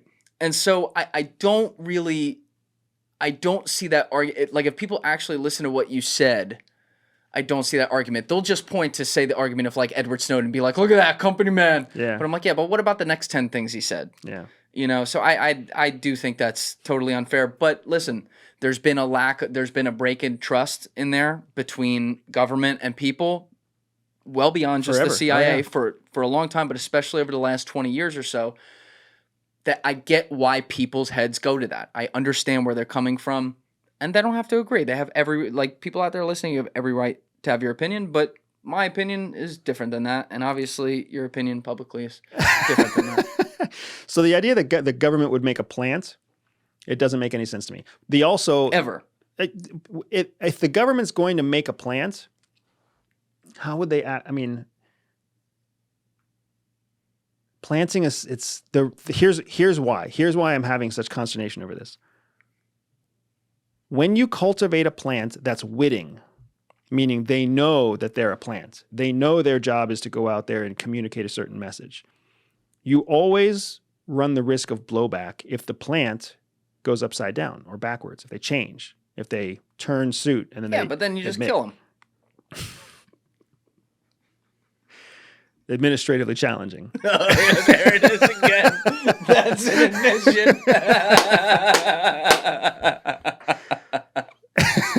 You didn't think you were gonna get that one by me. Come on. So that's the big. I mean, it's a huge expense with a massive risk of blowback, and you can't control the actual message that comes across because you don't know what the actual voice, the representative, is going to say. So plants are super dangerous, man. It's hard to put plants in governments. It's hard to put plants in economic or corporate espionage. It's hard to put plants anywhere. It's hard to put your faith in a human being to go do a job when you don't have close enough power over them that you can actually like twist the bolts and tighten the wires when you need to.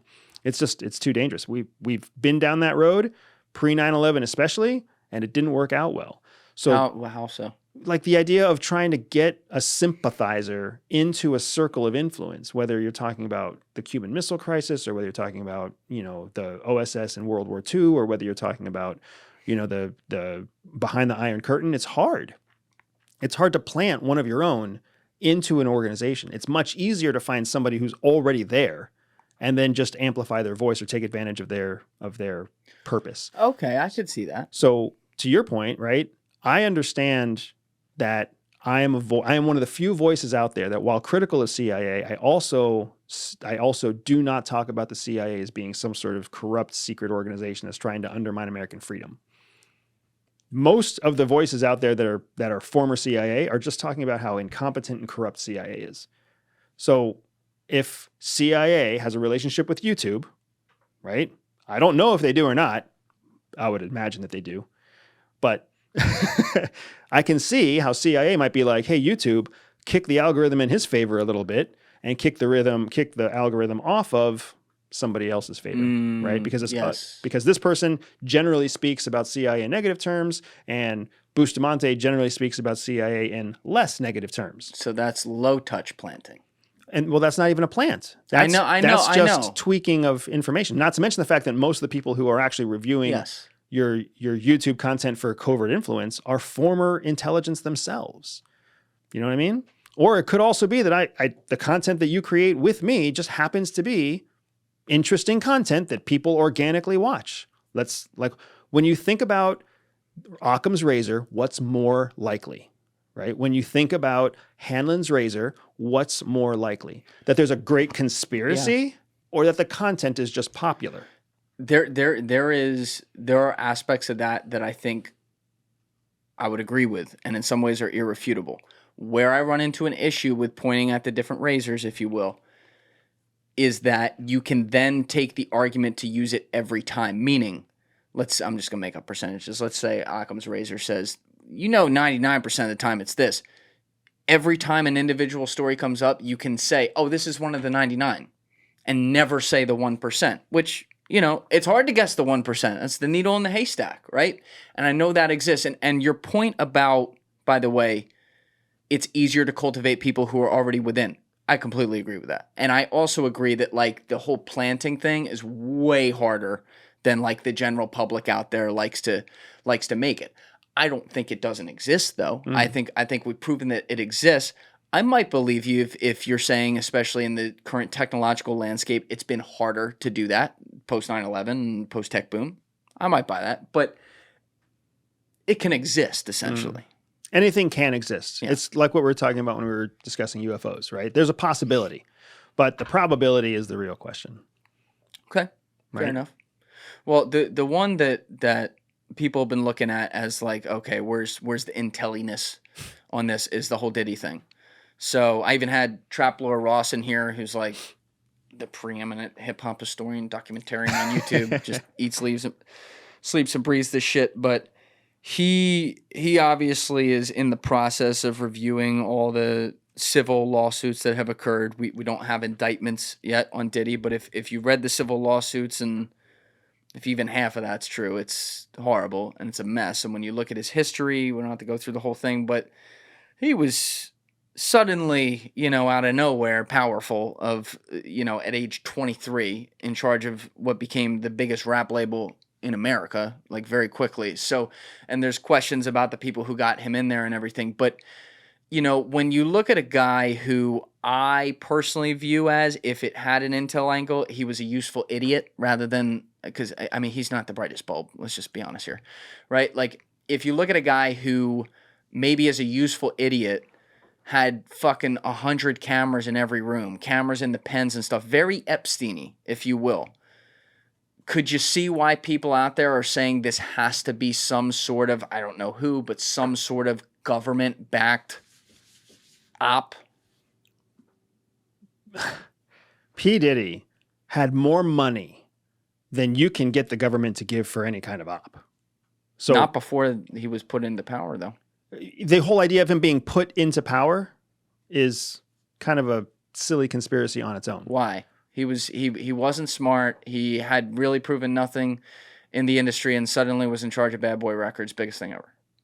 So I don't.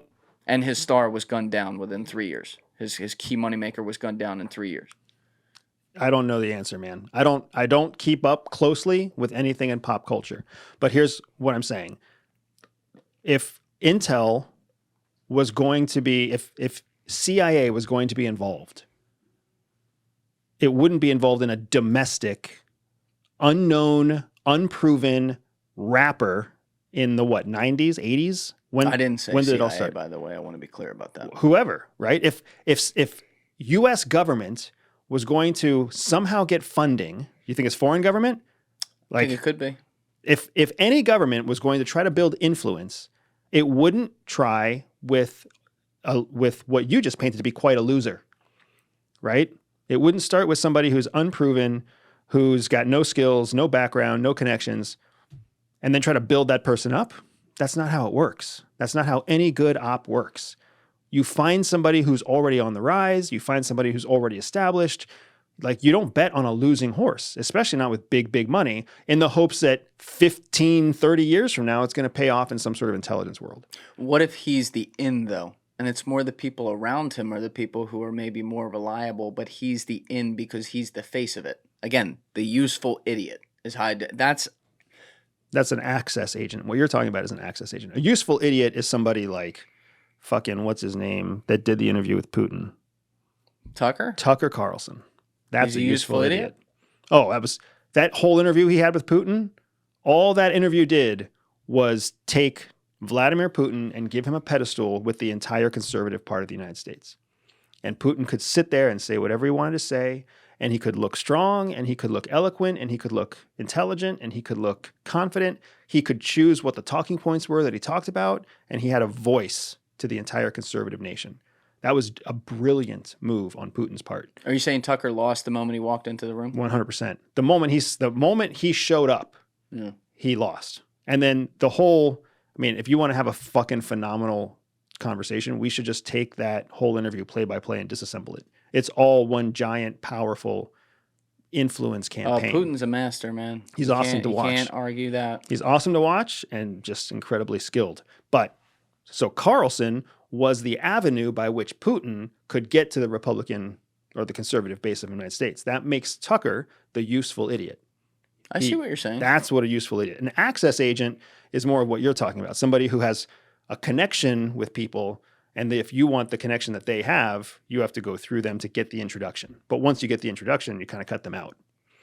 So you think that, and this could be a perfectly fair opinion, by the way, because I don't fucking know, but if you were looking at it, you would say Diddy's more of just a sick fuck.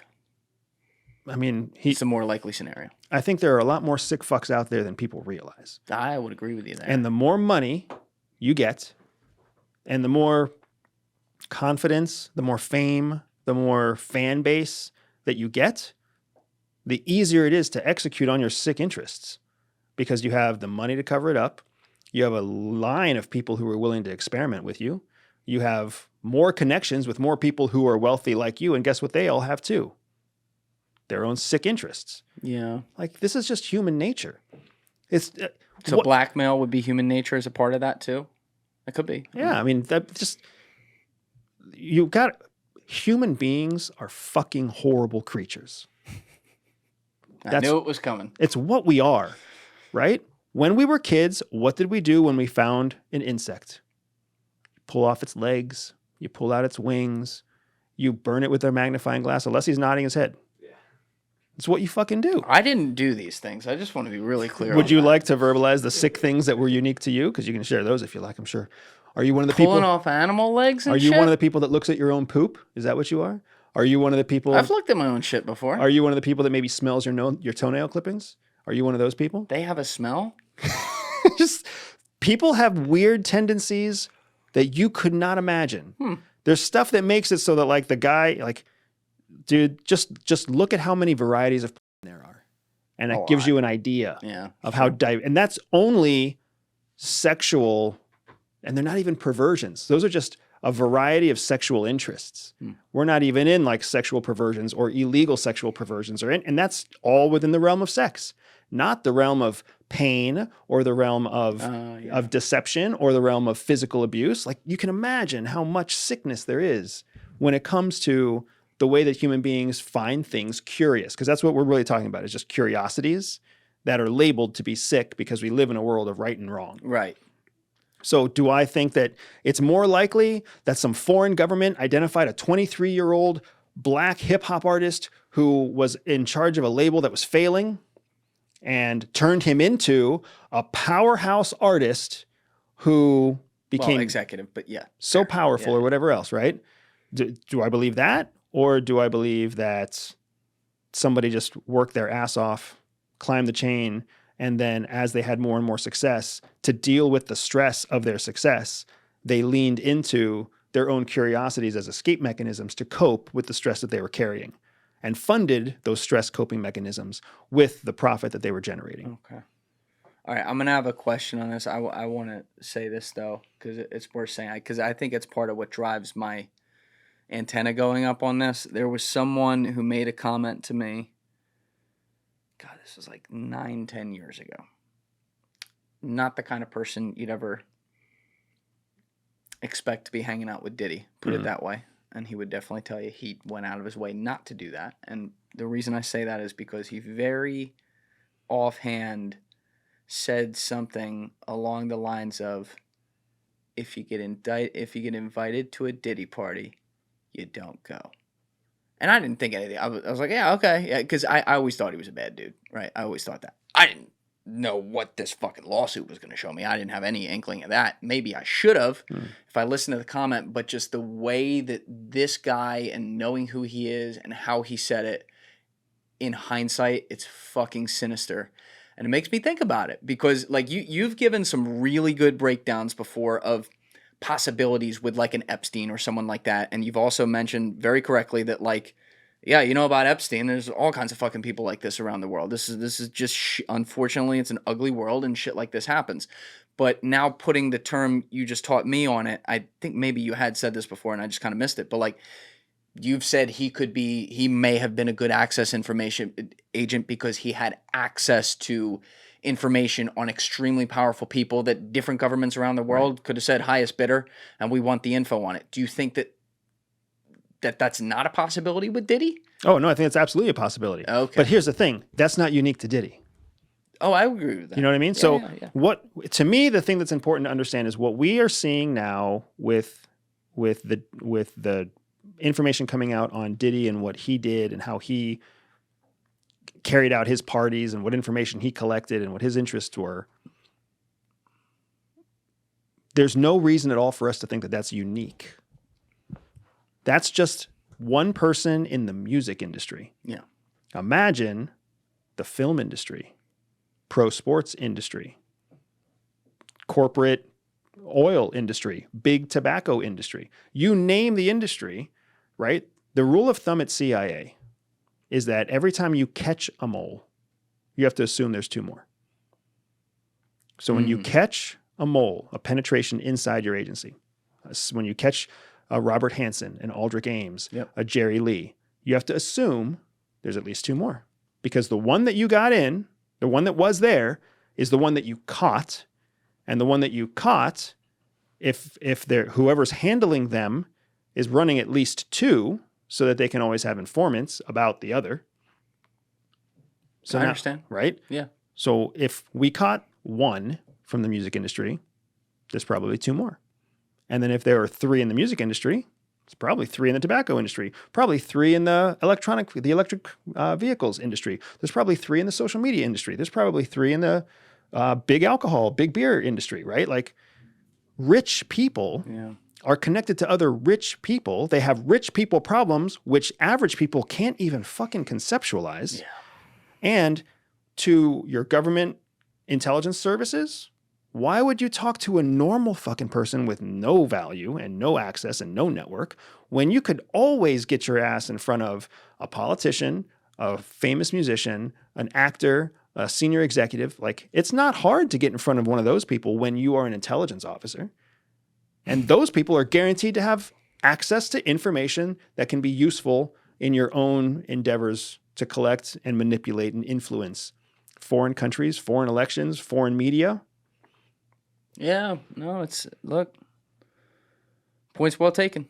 And that's interesting that's like the rule. They're putting in a law of 3. So you got 3 dimensions automatically. If you catch 1, there's 2 there. I mean, it's, Kanye West lost his fucking mind 2 years ago when he was saying all that shit. I don't know how much of that you saw, but it was like pretty fucking crazy. And like, I still can't even wrap my head around all the shit he said. However, in the middle of that frenzy, he was saying, because he had no filter on the situation. He was like, yo, it's up with Diddy. He was calling out other names too. And we were all like, what the fuck? He was like, Diddy, you fucking fad, shit like that. We're like, what the fuck is he talking about? And now, you're like, holy shit. And Cat Williams was another guy in 2023 saying, yo, 2024 is going to be a problem for some of these people.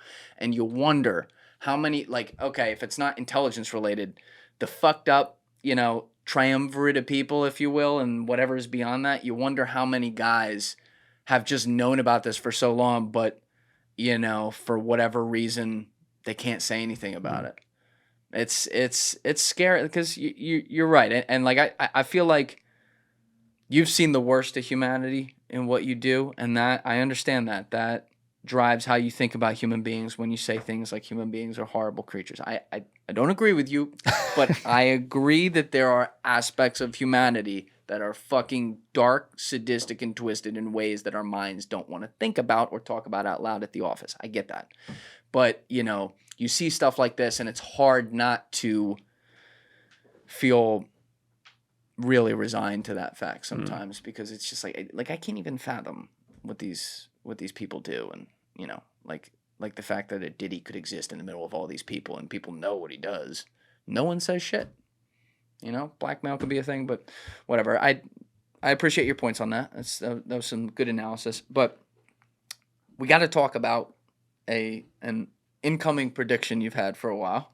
Alessi, can you pull up the Did China Invade Twitter account on Twitter? I've seen this, yes. Yeah, that's me. So I'm the one doing that. So I would also like to see the video of where I said China was going to invade Taiwan. Yes. Because I don't know that I've ever said China's going to invade Taiwan. I think I said China would take action and move on Taiwan, but I don't think I ever said the word invade. So I want to be proven wrong. Right, I want to be proven wrong if I said let's invade. check that. I remember on Concrete 127 in March 2022, that was the first time you said it. So that's Danny Jones' podcast. And then in episode 97 with me, you said it. And again, I'm not going to, maybe the word invade wasn't used, but right. So I'm going to paraphrase conservatively. What you said is that in the build-up to the 2024 election, let's use your words, China will take action on Taiwan. So okay. I created this Twitter account where I ask every day, did China invade Taiwan yet? And I type out no. I appreciate you. Now, Alessi, do me a favor. Look up Chinese meddling in Taiwanese elections, January 2024. Oh, this happened. Oh, yeah? Mm-hmm. And do you know what happened? You know the results of that election? It was like the pro-China party? Yep. Pro-China party won the legislative section. All right, let's read this real quick. All right, so Chinese interference in Taiwan's 2024 elections and lessons learned. Go down, go down. Okay, in January 2024, Taiwan elected William Lai as its next president, ushering in an unprecedented third consecutive term of Democratic Progressive Party DPP leadership. Yep. So pause. DPP, pro-independence. Anti-China. DPP, pro-independence. So the president that was elected is a anti-China president. So continue. So that's bad for China. Keep going. Okay.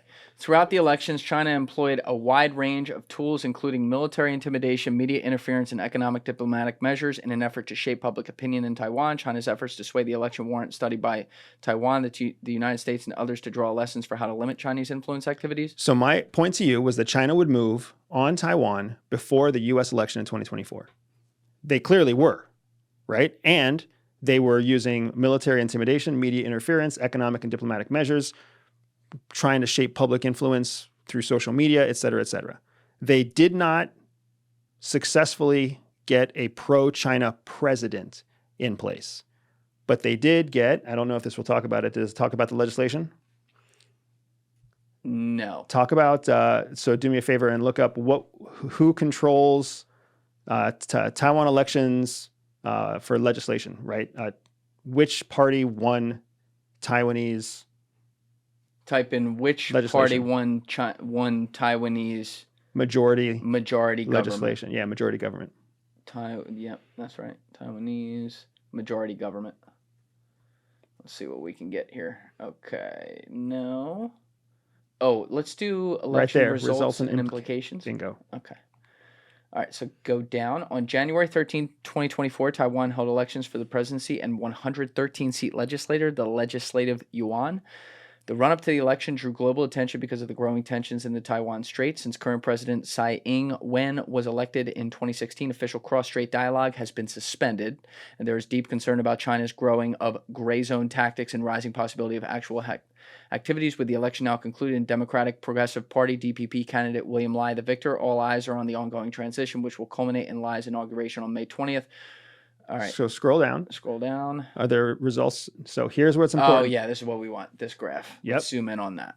So you can see the DPP. Again, DPP means pro-independence, anti-China. Okay. So the party for the DPP, the results by party showed that in 2024, you had fewer than ever, fewer than 2020, fewer than 2016.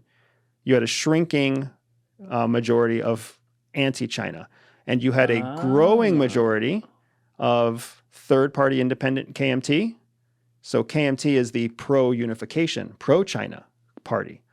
And if you keep scrolling down, there's the legislation. Take a look at who owns the majority of that. KMT and independents. Yeah. Now, can we define who the independents are? The independents are basically people who are not choosing to verbally say that they want an independent Taiwan. So do you think that this will, whether it's on your timeline or not, do you think this will at some point, this movement culminate in a maybe similar to, what was the fucking... Hong Kong, man. I've always said that this is going to look more like Hong Kong than Ukraine. That's a good one. It's an administrative takeover. Right now, the legislature...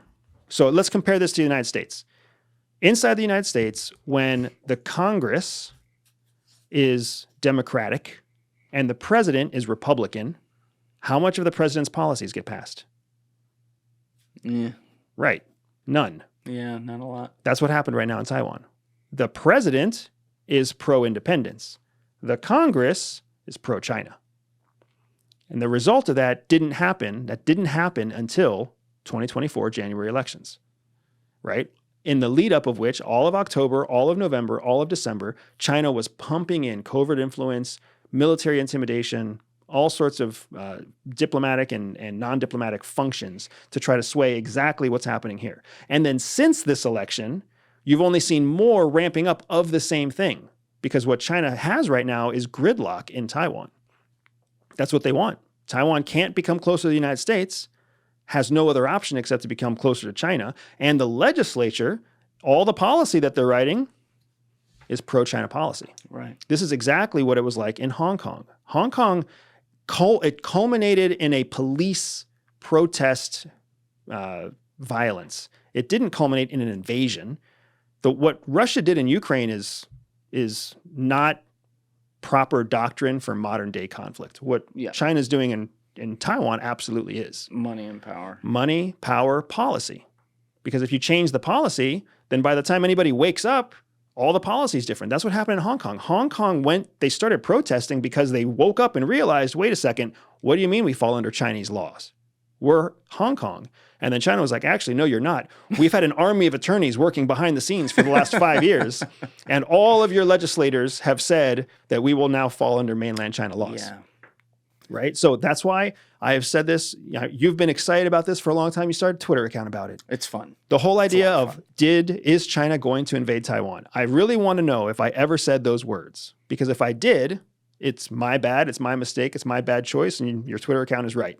But if what I said is that China's going to move on Taiwan prior to the elections, I'm 100% right. Yeah, you're mind fucking me with the whether or not you said the word invade. Because there's a lot of words that can be synonyms in there. Mm-hmm. You might have. Yeah, I might have. You might have. So if that's the case. And I'm the first person that wants to know when I'm wrong. Okay. Right? I love to know when I'm wrong because then I know where I shouldn't go. Are you okay with me editing into this part of the video 100%, whatever it was that I said to find it? Okay. Because I want to see it. All right, so that'll be what it is. So edit in now. But you had said that in the lead up to the 2024 election, China was going to take Taiwan. Correct. What makes you so certain about that? So I remain, it's not certainty, it's probabilities. I think it's a highly probable scenario that in the lead up to the 2024 election, China takes a very aggressive military stance on Taiwan. Even better if in 2022, this year, the House, the Congress, and the White House all become controlled by different parties. Now it's a lame duck president in office when China invades Taiwan. And on the other side, let's give a face like, oh, you were wrong. Yeah. So here's oh, you were right. So here's my fucked up face. Oh, I fucked up. Yeah. And here's my result in case I'm right. I'm like, oh, I'm safe. All right. Right. But it's not over yet, dude. It's not over because again, no, there's still time. If I'm Xi Jinping, he's got all sorts of shit he's got to deal with right now anyways, right? With what's going on in China. Did he have a stroke, by the way? I don't know. There's people talking about it. I don't trust any of that bullshit about the health of foreign leaders. I just don't trust it. Okay. Remember when Putin had brain cancer? Yeah. At the beginning of the Ukraine invasion? Whatever. Yeah. I don't trust that shit. But what I will say is that dude has to be asking himself the question. There's so much turmoil in American politics right now. Like Biden is president, sitting president, already knowing that he's not going to be the next president. We don't know if Kamala Harris. About that? Yeah, we don't know. We don't know if Kamala Harris is going to even be like picked at the DNC. Right. We don't know if Donald Trump is going to be elected as president. We don't know if some other candidate is going to emerge. Holy shit, dude! Like America's got their pants down and their cock in their hand, and we're like playing with ourselves, trying to get ourselves hard right now. It's the perfect time for Xi Jinping to be like, I'm just going to take action right now. I'm just going to do something fucking crazy right now. And who's going to do dick all about it? Right? Is Sleepy Joe Biden going to take military action that Kamala is going to stand behind? Or like, who's going to do? It's everything that the stage is set for any authoritarian leader to make a decisive tactical decision and leave America in the dust right now. I think your call on that potentially being the playing field, which was what you were insinuating back then, like this is going to be total chaos. I think that's right. I mean, it's total chaos at this point. And you're still, obviously, like, we talk a lot about China in podcasts, which, by the way, you have a new flight now, right? I don't know yet. You don't know yet? I don't know yet. If I do, it's probably going to be earlier, and I've probably got to go farther. It's probably going to be out of LaGuardia or whatever. All right. So can we pause for 1 second, just check that? Sure. All right. All right, we're back. Andy does have to go. You have a flight coming out. So thank you so much for doing this as always, sir. We didn't get to the Trump assassination. We didn't get more on China. Reason to have you back soon, but I appreciate always the back and forth. It's been great doing this over the years. We'll continue to do it, and thank you for being a friend of the show. Dude, my pleasure anytime, and I just want to encourage folks to visit me at everydayspy.com. All of my social media is at everydayspy. I've got some awesome links that I drop here every time I'm with you, brother, so if anybody wants to learn more about me or how I see the world, just go ahead and check on any of those links. If you want to go share your data with the CIA, go do it. CIA's already got your data. It's already got your data. Snowden left, They're remember? already there. All right, everybody. Give it a thought. Get back to me. Peace. Thank you guys for watching the episode. Before you leave, please be sure to hit that subscribe button and smash that like button on the video. It's a huge help. And also, if you're over on Instagram, be sure to follow the show at Julian Dorey Podcast or also on my personal page at Julian D. Dorey. Both links are in the description below. Finally, if you'd like to catch up on our latest episodes, use the Julian Dorey Podcast playlist link in the description below. Thank you.